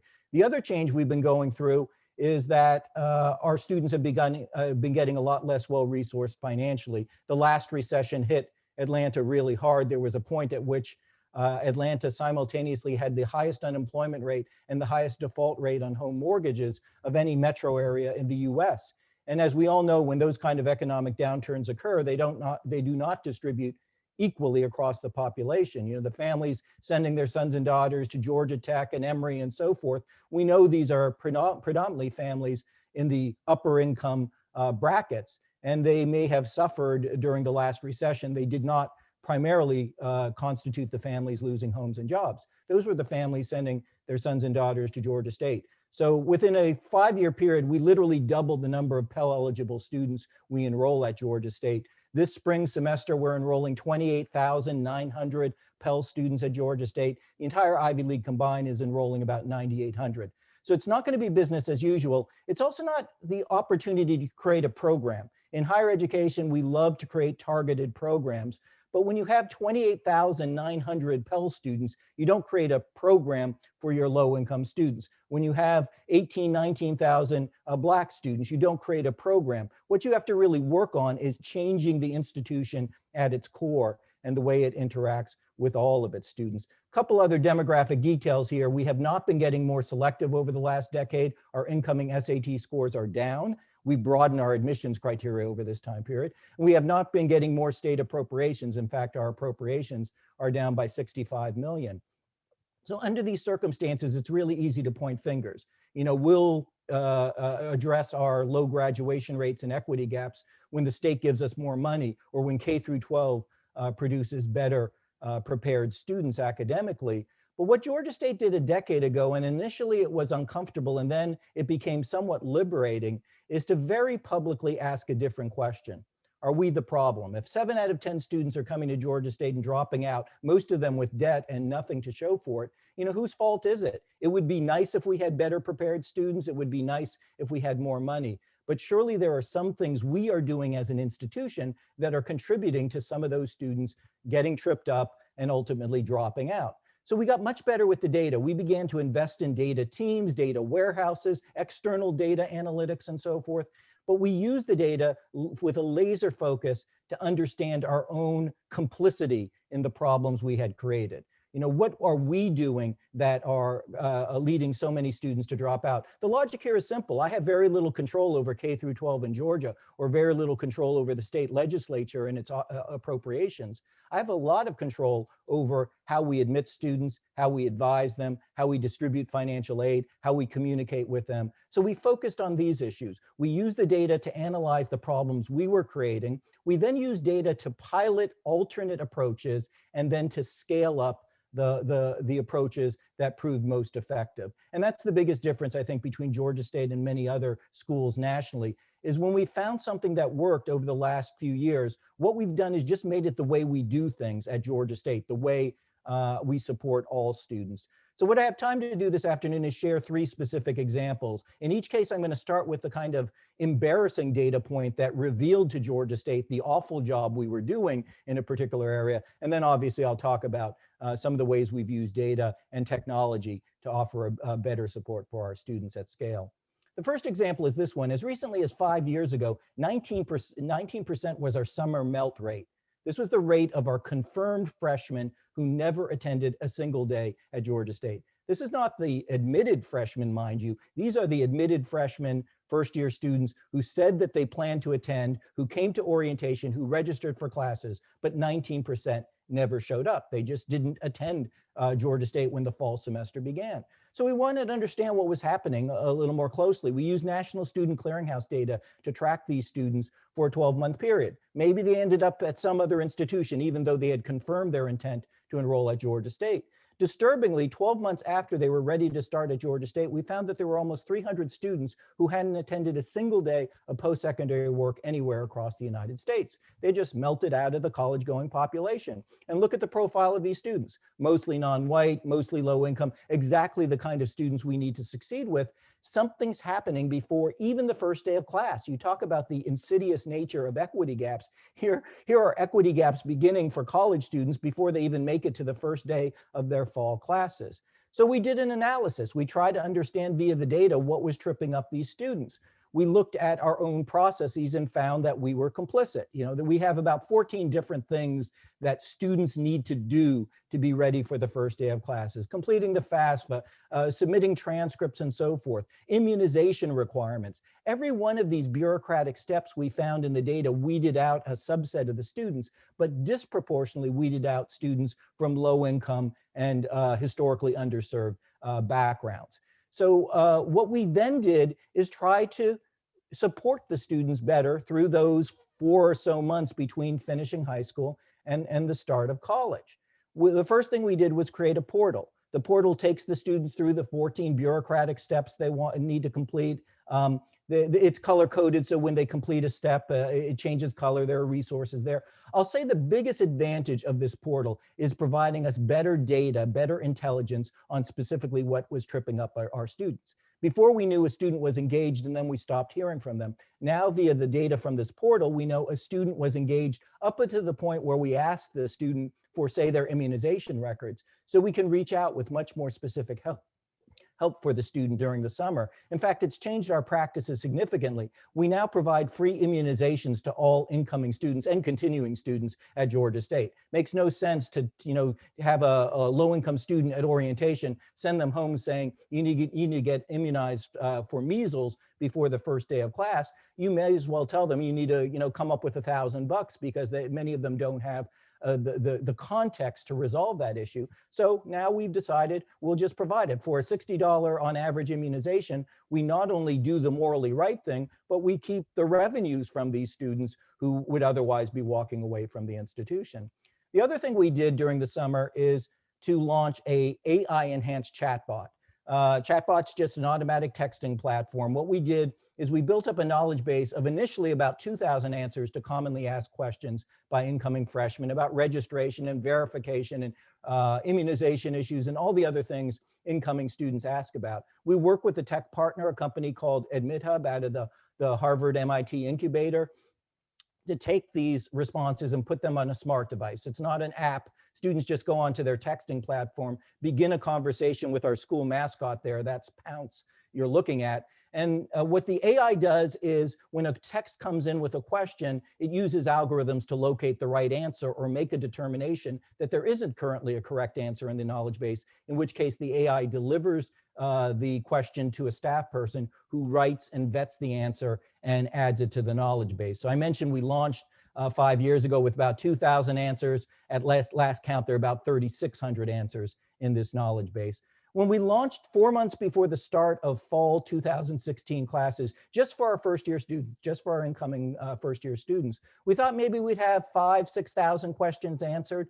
In the 3 to 4 months before the start of classes, we had over 180,000 questions answered. Average response time was about 7 seconds. We found interesting things in the data. Use of the chatbot was heavier at 1 in the morning than 9 in the morning, telling you something about our typical university business practices. The other thing we did is we did focus groups with the students who had participated, and we found something sobering. A number of the students admitted to us they asked the chatbot questions they wouldn't have asked a human being. You know, if you can't get your biological father to sign the FAFSA because you haven't seen him for the last 18 months, the last thing you want to do is go into some stranger's office and spill out your family's personal history. The students knew it was a bot. They knew it would be non-judgmental, and they knew they could ask it any question they want without being embarrassed. And did it help as far as summer melt was concerned? These relatively low cost data-based interventions, they've made a big difference. In the 5 years since we've launched these 2 new platforms, we've reduced summer melt by 37%. The students haven't gotten any more savvy about navigating college. It's that we're providing them with the support and the answers they need in a timely fashion. The second example I'm going to share is this one, 1,000. As recently as about 10 years ago, we were losing 1,000 students every semester who were completely qualified and registered for classes because they couldn't cover the cost of their tuition and fees. So this, again, heartbreaking that you're losing students who are doing everything right from an academic perspective because they can't come up with the right finances. So we try to understand this group of students a little better. We looked at the profile of the students we were dropping every semester for financial reasons and found out that only 30% of these students were ever coming back to complete a degree. So when they stopped out for a single semester for financial reason, for many of them, it was a kind of a death sentence as far as their college hopes were concerned. Secondly, many of these students owed relatively small balances, and perhaps most surprisingly, the third insight is a plurality of these students were seniors, students who were within a couple semesters of graduating. Why seniors? Because we enroll mostly low-income students. It was the seniors who were running out of eligibility for their aid programs, and tragically, in many cases, walking away a semester or 2 before graduating. So in 2011, we started a program, seemed radical at the time, called Panther Retention Grants. Students do nothing. They don't have to apply. We use data and analytics to understand which students are struggling, which students are close to graduating, which students have relatively small balances. We just put the money in the student's account. Call them up, say, don't make other plans. You're good to go this semester because we just covered the last $300, $800, up to $1,500 on your balance. What we found as we tracked the data was a significant transformation. These students who were stopping out and only graduating eventually at about a 30% rate, we were getting to graduate within a 12-month period at over an 85% rate. Last year alone, about 1,300 students who got bachelor's degrees from Georgia State were recipients of one of these grants. And because it's worked so well, we've scaled this program up immensely. We're now giving between 2,000 and 3,000 of these grants every year. There's a positive ROI to the program. I don't have time to cover that here, but we have a analysis from Boston Consulting Group that shows that this program more than pays for itself. The third and final example I'm going to share is our use of predictive analytics in advising. It started with this data point. 10 years ago, there were 5,700 students a year who were dropping out of Georgia State. This is a different group than the ones we were just talking about. Those students were not dropping out. We were dropping them. They were registered. They just couldn't pay. This group is the group that's enrolled one semester and doesn't enroll the next. And we wanted to understand better what was leading all these thousands of students to just not re-up and come back to Georgia State. So we engaged in a big data project. We looked at 10 years of our data, 2.5 million Georgia State grades. The point was simple. Could we find in the historical record, the academic data, any recurring academic behaviors that correlated in a statistically significant way to students dropping and flunking out of Georgia State? What are the students doing 6 months, 12 months, 24 months before they drop out? With the logic being, if we can identify the problems early, perhaps we can intervene. What we've been able to do is find 800 different risk factors that we're now tracking on a nightly basis. And anytime an alert is triggered, within 24 hours, an advisor reaches out to the student. We're tracking things like registration records. Every semester, we find 3,000 students have signed up for courses that don't apply to their degree program. We're now getting to those students and talking to them before the start of classes to getting them into more appropriate classes. The predictive analytics look like this. One thing we found across the board is there's a strong correlation between the first grade a student gets in their major and their chances of graduating on time. A student at Georgia State in political science who gets an A or B in their first political science class graduates from Georgia State on time at a 75% clip. If they get a C in that first class, they graduate on time at a 25% clip. Historically, we had never done anything with that C student other than pass them along, where 75% of the students would begin to struggle and drop out and so forth. Now we're engaging that student right from the time of the C grade. When we moved to COVID, online via COVID, in March this year, we started new alerts. We're tracking students every day for whether they're logging on to their online classes. And if we see a student not logging on, we reach out to them and see if we can help. It's not always academic issues. Sometimes it's financial, sometimes it's technology. Over the last 12 months alone, we've had 91,000 one-on-one meetings between professional advisors and our students. And about 80% of those meetings were initiated by the advisors themselves based upon alerts coming out of this platform. When we launched in 2012, we saw immediate gains in retention rates, with the biggest gains being enjoyed by students from underserved backgrounds. We've seen a serious drop in average time to degree. We've cut about half a semester off the time it takes an average Georgia State student to earn a bachelor's degree, saving the students about $18 million a year. And maybe most surprisingly, we had some faculty who thought using data and analytics to advise students would lead to them choosing the easiest majors. Every year since we've had this system in place, we've set new records for the number of students graduating in STEM fields, with even bigger gains for students from historically underserved populations. When we looked at the data more closely, it's not because we've had a big increase in students declaring majors from these various demographic groups. What we've had is a big decline in students declaring majors and then dropping out or flunking out after a semester or two. In the past, we would allow somebody to come in and say, I'm pre-med and biochemistry, and we'd sit back passively while they struggled in calculus and organic chemistry and so forth. Now we have alerts going off literally the first week of classes. If we see a student not logging on or not engaging or not doing well on early quizzes, we're getting them help. And many students who might have gotten a failing grade, maybe they'll pull out a B, and the next semester it's up to B+ and they're good to go. So what are the aggregate impacts of these approaches when they're systematized across the whole student body? Well, despite the fact that over the last decade, we've doubled the number of non-white and doubled the number of Pell students we enroll at Georgia State, every year we're graduating 3,500 more students, an 83% increase. But if you look at where the gains have come from, they've come disproportionately from students from underserved backgrounds, not because any one of these programs is targeted by race, ethnicity, or income level, but once you begin supporting students systematically in a more constructive way, the students who benefit the most are the students who are tripped up the most by the old bureaucracy. Our graduation rates, we started with the blue bars 15 or so minutes ago.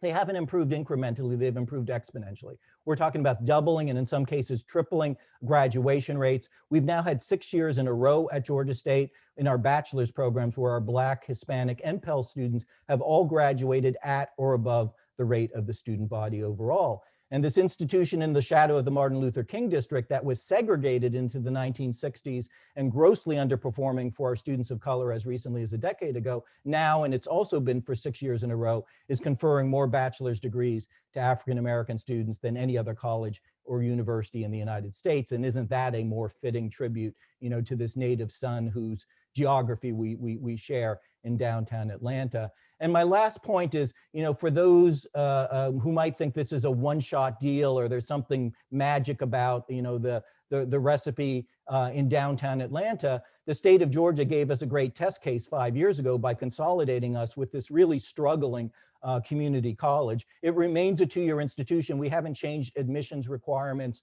or tuition costs at all at Perimeter College, but this is what's happened to graduation rates. We still have a long way to go, but the graduation rates at Perimeter College in under 5 years have more than tripled. And what's happened to equity issues? 5 years ago, white students at Perimeter College were graduating at 2.5 times the rate of Black students. This past fall, Black, white students, Hispanic, Pell students, all graduating at or above the rate of the student body overall. So I'm a supporter of some of the messaging you were just hearing from Richard, that we have a responsibility to use data because data has the ability to be transformative and allow us to finally deliver on the promises we've been making to students and their families for generations. So thanks very much for the attention. I look forward to our conversation. Well, thank you, Timothy, and everyone else who spoke today. These were a great set of talks to move our agenda forward. Now, to lead a panel discussion today, I would like to introduce Vasant Hanover, who is a professor and the Edward Frymore Chair of Information Sciences and Technology and an Associate Director of Penn State's Institute for Computational and Data Sciences. Vasant, the floor is yours. Thank you, Roderick. So we'll just go through the questions in the order that they were received roughly. And so I'm going to let the panelists ask the questions themselves because they can speak, and then I'll read the questions from the audience. So let's start with Daniel Sesser. So you had a question, so maybe you can just pose it to the rest of your panelists. Sure, thanks, Vasant. So are we looking at this, we're going in chronological order from when they came in? Yeah. Okay, so yeah, the question here asks about algorithms getting more and more complicated and whether if the complexity of the algorithm is so great that not even its designer can understand it, what we're supposed to do sort of ethically in that case. And I'm curious to hear what other folks think. I mean, my response to that is sort of twofold. One, I would ask, first of all, whether the algorithm in question is really truly unexplainable. So there's a lot of discussion, there has been a lot of discussion over the last few years about the opacity of certain kinds of machine learning algorithms. But one of the things that's come out of those discussions is that that opacity is really sort of on a spectrum, and some algorithms are much more easily explained than others, meaning the decisions reached or the predictions produced or the classifications assigned can actually be more or less easily understood, the reasoning behind them in different cases. So some kinds of machine learning algorithms like decision tree models are quite easily explained to the end user, whereas others like deep learning, neural networks can be much more complicated. And so I think what we have to ask is what kinds of risks are attached to not understanding how a particular decision, prediction, or classification was reached, and where we have a higher tolerance. So for example, if there's not an enormous amount at stake in a particular decision, then maybe we can tolerate not truly understanding how that decision was reached. And we might look at a kind of model like a neural network if it's more useful in that context. In other cases where the stakes of the decision are really high, so a hiring decision or a college admissions decision or a credit scoring decision, et cetera, where the stakes of accuracy are really high, we might want to look toward more explainable models like decision trees. And we might just sort of exclude those that are more difficult for end users to understand. And so I think it's not a sort of black and white sort of binary question, but a question of what kinds of risks are attached to the decisions that are reached by these systems, and then asking what kinds of models we can use that provide more or less explainability or transparency. So that's my sort of quick abstract take. Lots of folks that have been speaking on the panel after me have much more concrete contexts and applications in which these questions might arise. So I'm curious what other people have to say. Okay, so the next question, I'm not sure who it is directed to because there is not a name on it, but the question is, could there be a standardization of ethnic and racial reporting? In astrophysics, for example, we have an international organization that keeps official naming conventions. Is there something analogous? I'm assuming that would have been for me.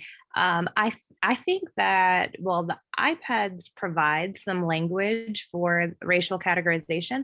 I think the tricky thing comes when there's that gap between how we walk through the world today and or walk through the world as humans and think about ourselves and engage in ideas of race and espouse ideas of race, and then how they get quantified in this very sterile, unattached from living creatures in some ways way. So I don't know about the standardization. And there's so many nuances, and thinking of language itself is always incomplete.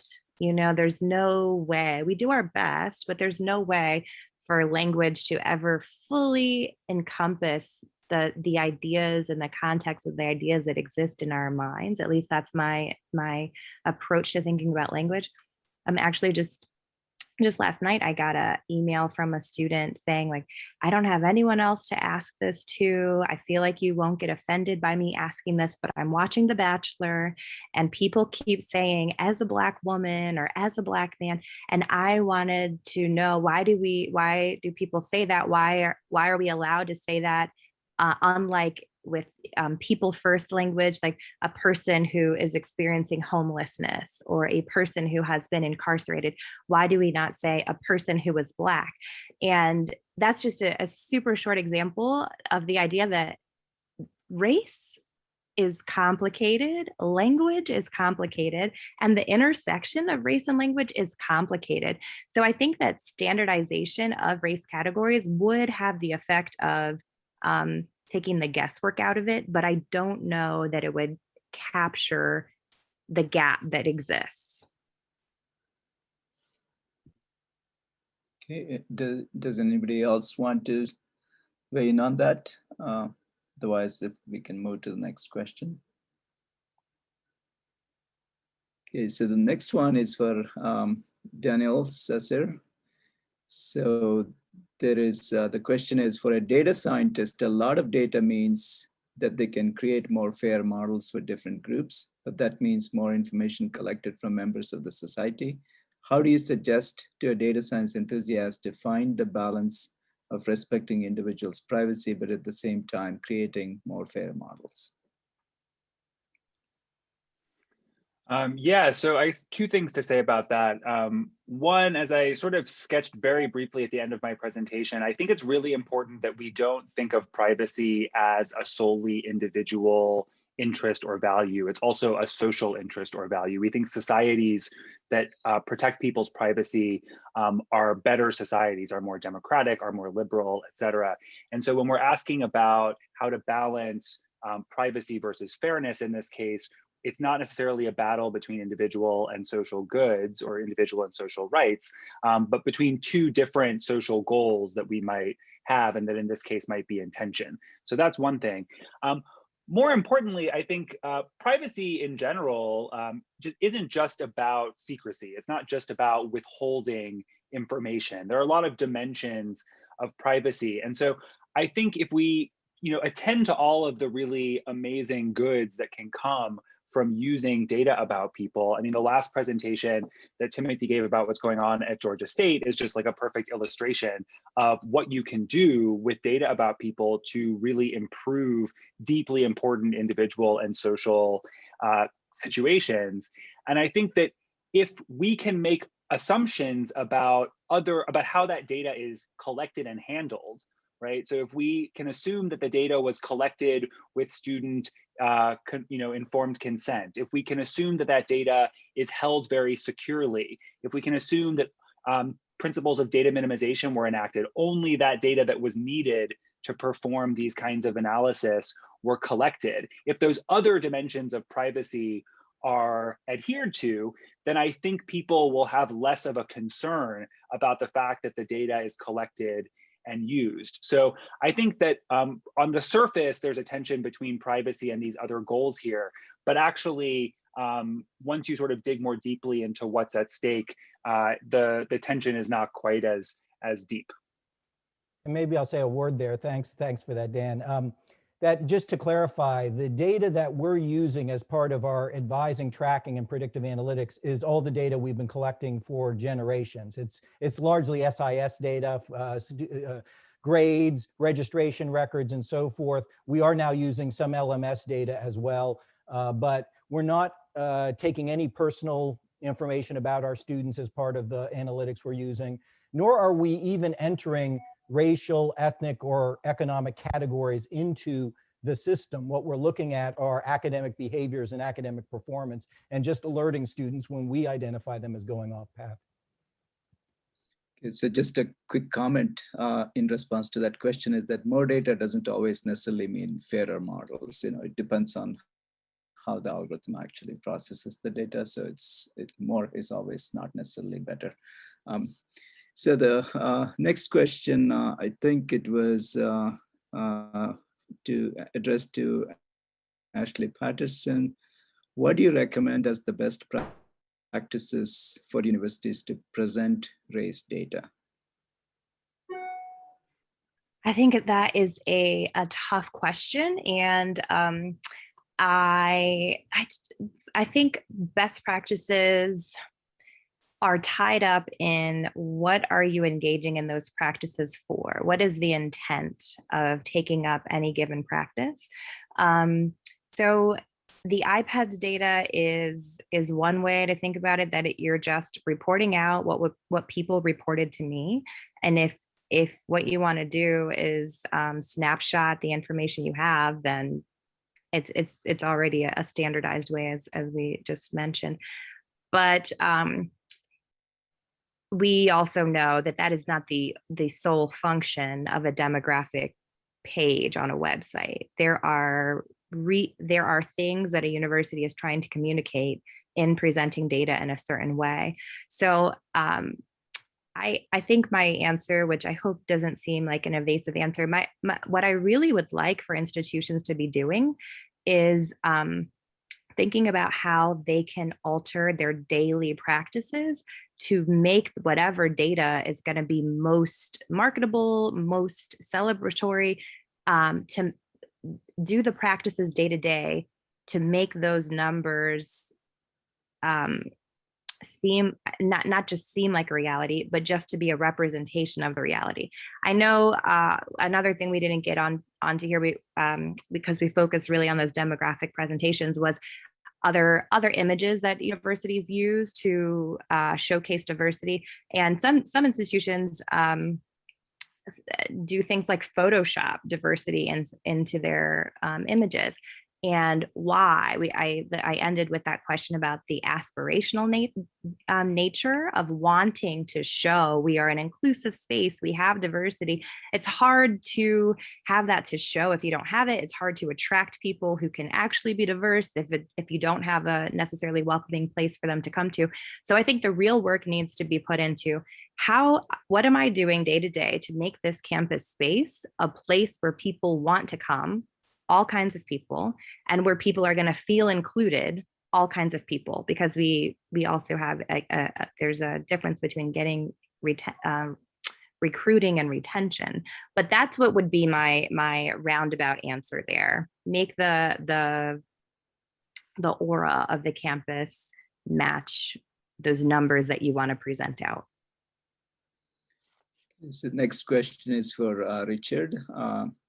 So this one is kind of interesting, long question. So the first slide said society is increasingly dependent on expanded higher education opportunities, but many tech firms, including Apple, Google, Tesla, etc., are willing and sometimes prefer to train their own workforce and often do not require a degree. Do you think that it would be prudent for young people, especially who have lower graduation rates, to forego a college education and throw their lot in with those tech companies?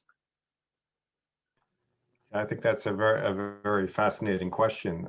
There is this growing phenomenon of private sector firms providing their own adult learning opportunities for employees, for the public as a whole.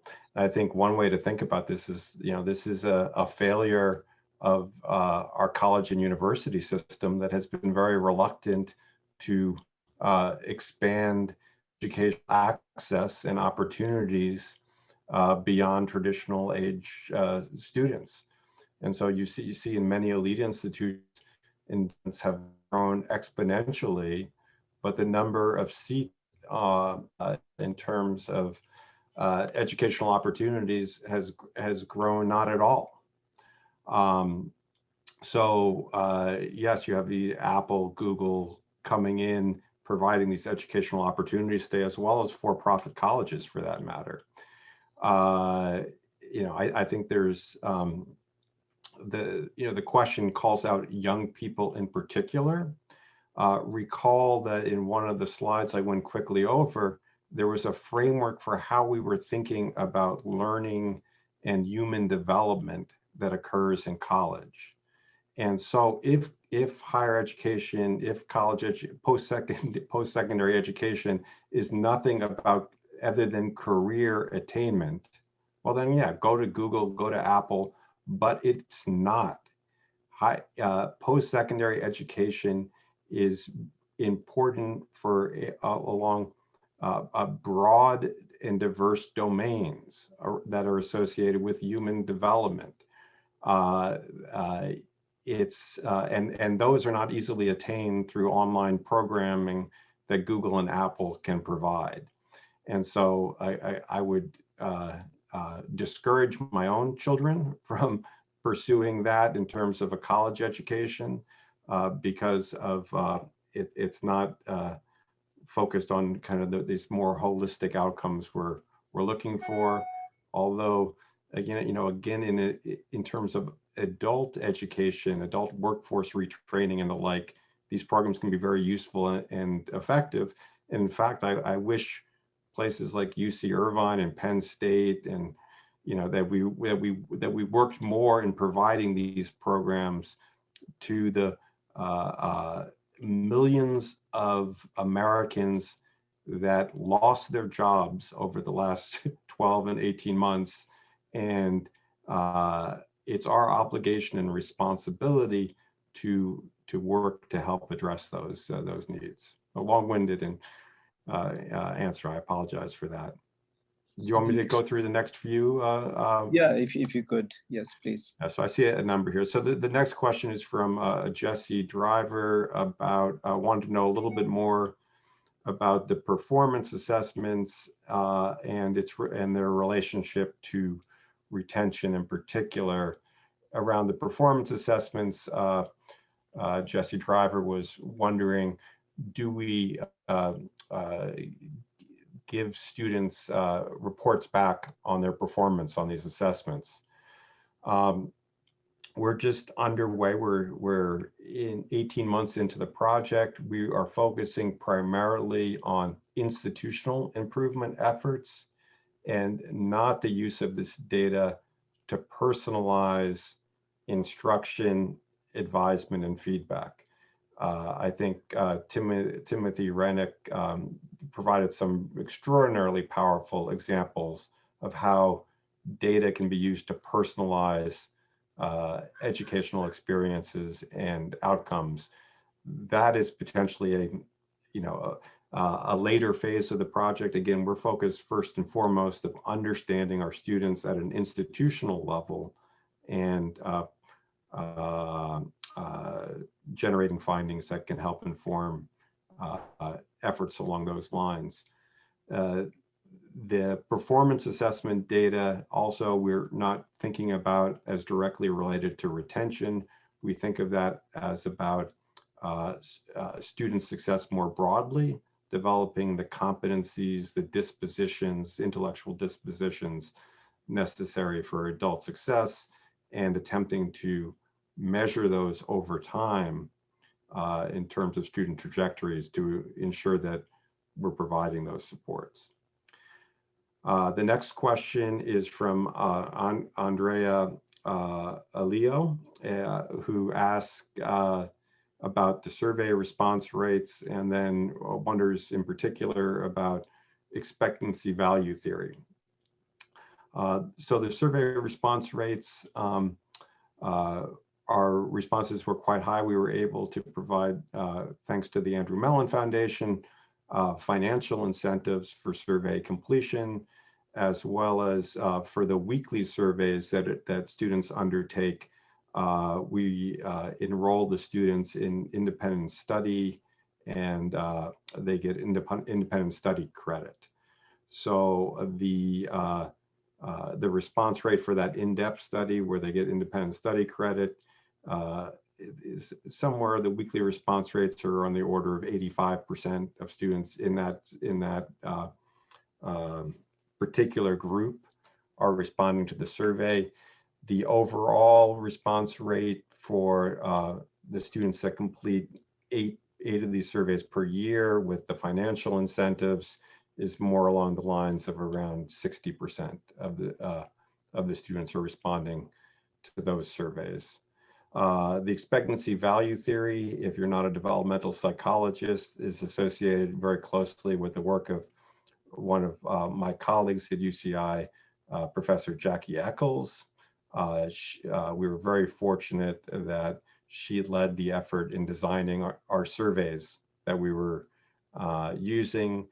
And so we do ask in-depth questions around students' expectations for their performance, their goals and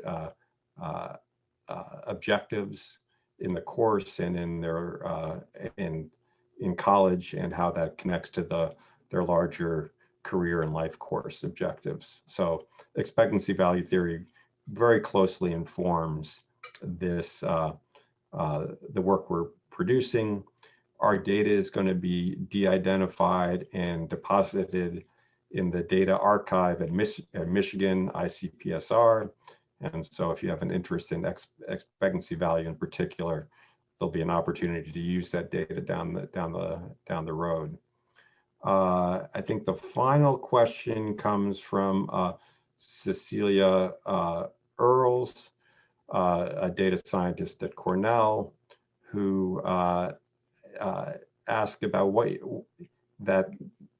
the problem in a lot of this big data work is there's too much data, and trying to figure out what are the key data elements, measures that are really essential to track to drive the desired outcomes.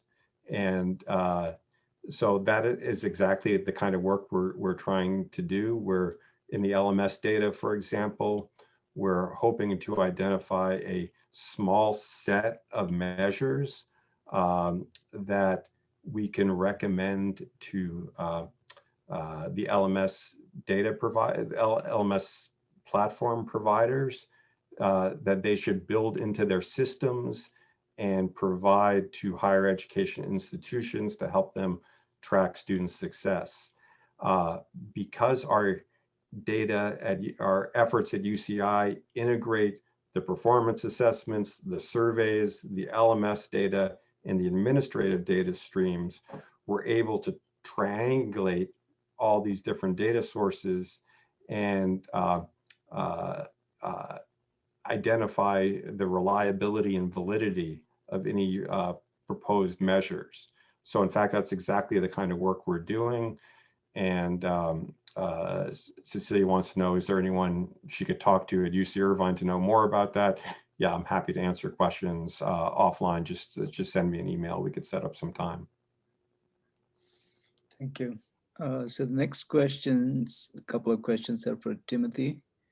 So Tammy Spivak asked, some data like Pell eligibility information and the first gen status is restricted at many institutions. What suggestions do you have for building or marketing programs for these populations without knowing who they actually are? Yeah, so thank you for the question. And there are several questions here about how we're collecting data. I think one of the issues we work through at Georgia State is getting a common understanding across campus about what data should be available to which offices and which personnel. So I remember early on, this was back 2009, 2010, where I was in a meeting with our financial aid and our academic advisors. And the financial aid people were, basically of the opinion that the financial aid data, even of the most generic sorts, like a student's eligibility for aid programs and so forth, was the domain of the financial aid office alone.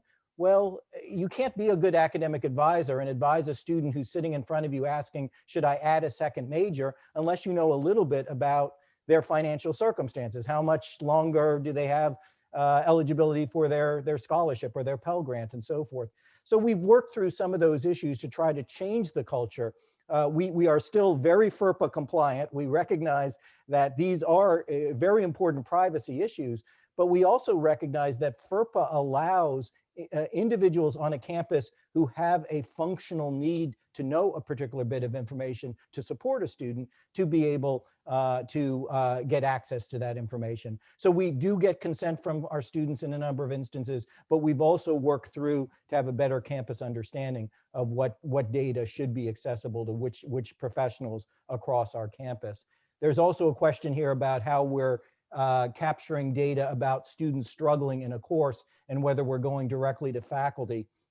We use multiple means. The vast majority of those 800 alerts that I referred to that we're tracking are based upon data in our student information system, our SIS. So they're the final grades, registration records, majors, minors, and so forth. We do send to faculty an early alert report. If they want to let us know that a student is struggling in a class, either academically or attendance-wise and so forth, they can check a box and let us know. And we will reach out to that student. We'll also cross-reference the data to see if a student is struggling in multiple classes. And as I referenced briefly, we're also now using our LMS. So for student logons and so forth, we're gaining data in that way. What we try to do is, in addition to hearing from faculty in one-off circumstances, really systematize the collection of this kind of early alert data, because otherwise it is very uneven, right? I'm a faculty member at Georgia State. I know if I was asked every semester for every class to report on students who are struggling and so forth, my own performance might be a little spotty there. And what we want to do is try to prevent students from slipping through the safety net just because they happen to be enrolled in a class where the faculty member doesn't have the bandwidth or the inclination to fill out these reports. Do we extend our performance programs beyond graduation? Yeah, I'm happy to say that Georgia State ranks very high nationally in both the Harvard and the Pew Research study groups. Georgia State is among the top 1% of US universities when it comes to social mobility. So our graduates do not earn as much on average as Georgia Tech graduates. Georgia Tech graduates are predominantly in engineering and computer science and so forth. Our two largest, we're the largest provider of K through 12 teachers and social workers for the state of Georgia. So we do not compete dollar to dollar with other institutions in that way. But when it comes to social mobility rankings, which is how successful are you in taking students from low-income backgrounds and moving them after graduation into the upper half of Americans by annual household income, Georgia State is consistently among the top institutions in the country. That doesn't occur by accident. We are using the same data and analytic approaches to try to help students prepare for careers and fit themselves into careers. Just one example, and you may be interested in this at your own campuses, we recently began working with a tech startup called Stepping Blocks that is scraping the internet to find our alums. When we do surveys of our alums, we often get under 5% response rates. What Stepping Blocks does is look at websites like LinkedIn and professional websites, look for individuals who have Georgia State degree as part of their background, and then collect some information about those students. So if you go on Georgia State web pages, if you look, for instance, at our political science department pages, you'll find a website that shows for political science majors at Georgia State who have now graduated, what are the companies most likely to hire them? What kind of salaries are these individuals bringing in? What kind of job titles they have and so forth? So that the students who are thinking about majors or now maybe having chosen a major can actually have some informed decisions about what they want to do, how they want to pursue it, and so forth. We found, since we've launched that kind of information for our current students, that we've greatly reduced the number of students changing majors by about a third, because they're making more informed decisions the first time out, because we're finally giving them the information they need. So that is very much part of what we're working on now. Right, so next, let's, Ed had a few questions. Ed, you want to ask them? Sure. I had a question for KerryAnn, and I thought it'd be useful. I had asked it offline to her, but useful for audience members. You know, these dashboards played a role in your research in making faculty aware of different breakdowns in terms of diversity, performance, and so on. And you also mentioned it, something similar for faculty. Is it possible for other universities to get their hands on such a dashboard so similar initiatives can be taken? Yes, thanks, Ed. So it's kind of interesting to think about the two directions of this in terms of data. So our project was funded by NSF, and we work with departments that organically signed up for a project to monitor equity, right? They knew that they potentially would have or might have equity issues, and who was doing what and how that was being credited and recognized.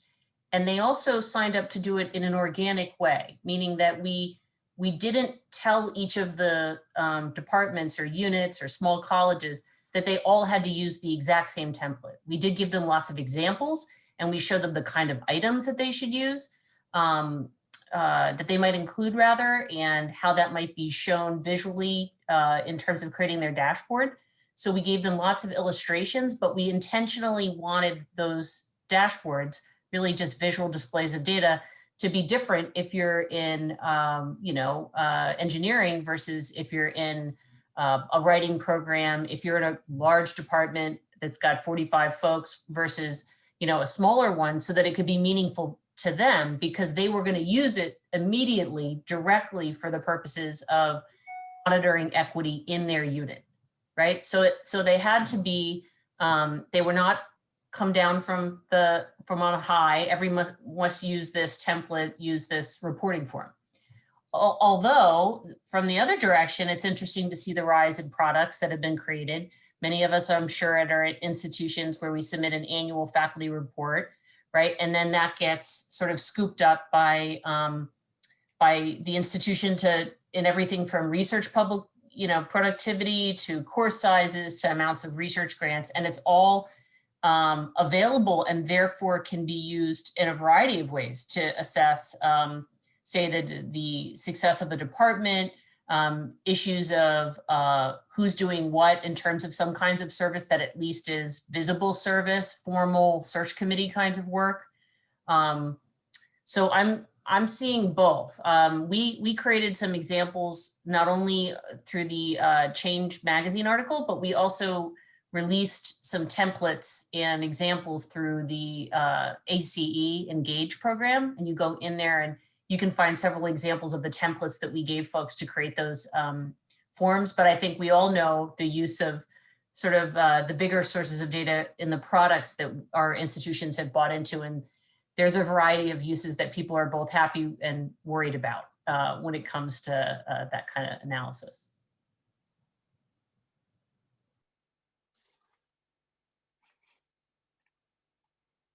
Ed, did you have another question? No. Oh, I guess I do have one question for Tim. Tim, everything seems so amazing with your approach, you had to probably try some things that didn't work, or some practical lessons, that you just, you thought would work but didn't. Could you maybe highlight or give an example of something? Yeah, we've definitely had some setbacks and some things that we've tried that haven't worked. One example is we have moved to adaptive learning in our introductory math classes because we had high we thought because about 80% of our undergraduates are working, we would deliver the adaptive modules to the students wherever they are, at home, at work, they could complete the modules. Our first semester of that, the performance of the students was no better than our traditional classes, and in some cases worse. What we ultimately did is we built out classrooms that when the students are completing the adaptive components, the students actually sit in the same room with their instructors, with their classmates. They can do the adaptive exercises on their own computer, but at the same time, they can have a conversation with others and the class can commune and so forth.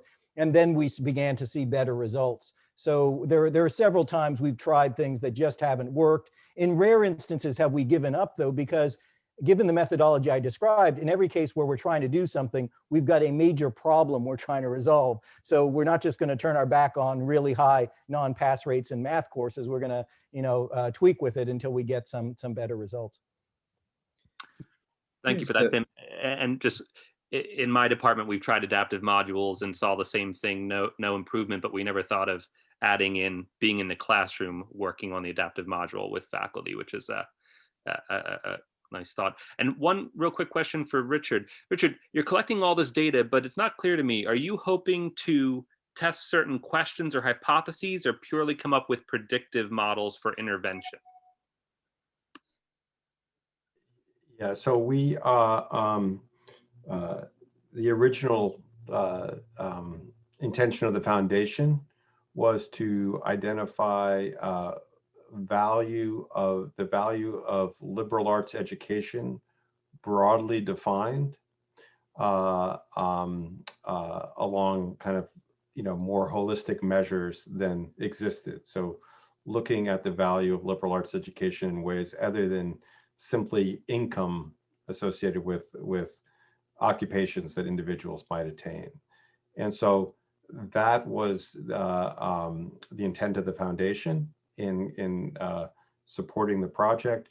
We were very closely interested in supporting continuous institutional improvement efforts.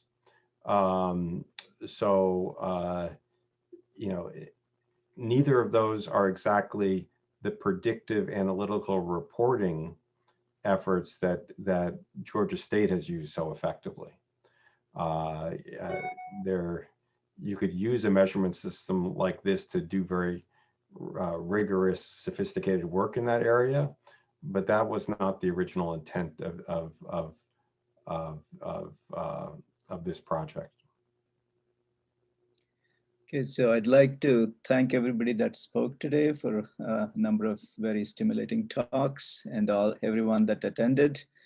And so that concludes today's part of the symposium. And tomorrow, join us at 1 p.m. again for the second day of this symposium. Thank you.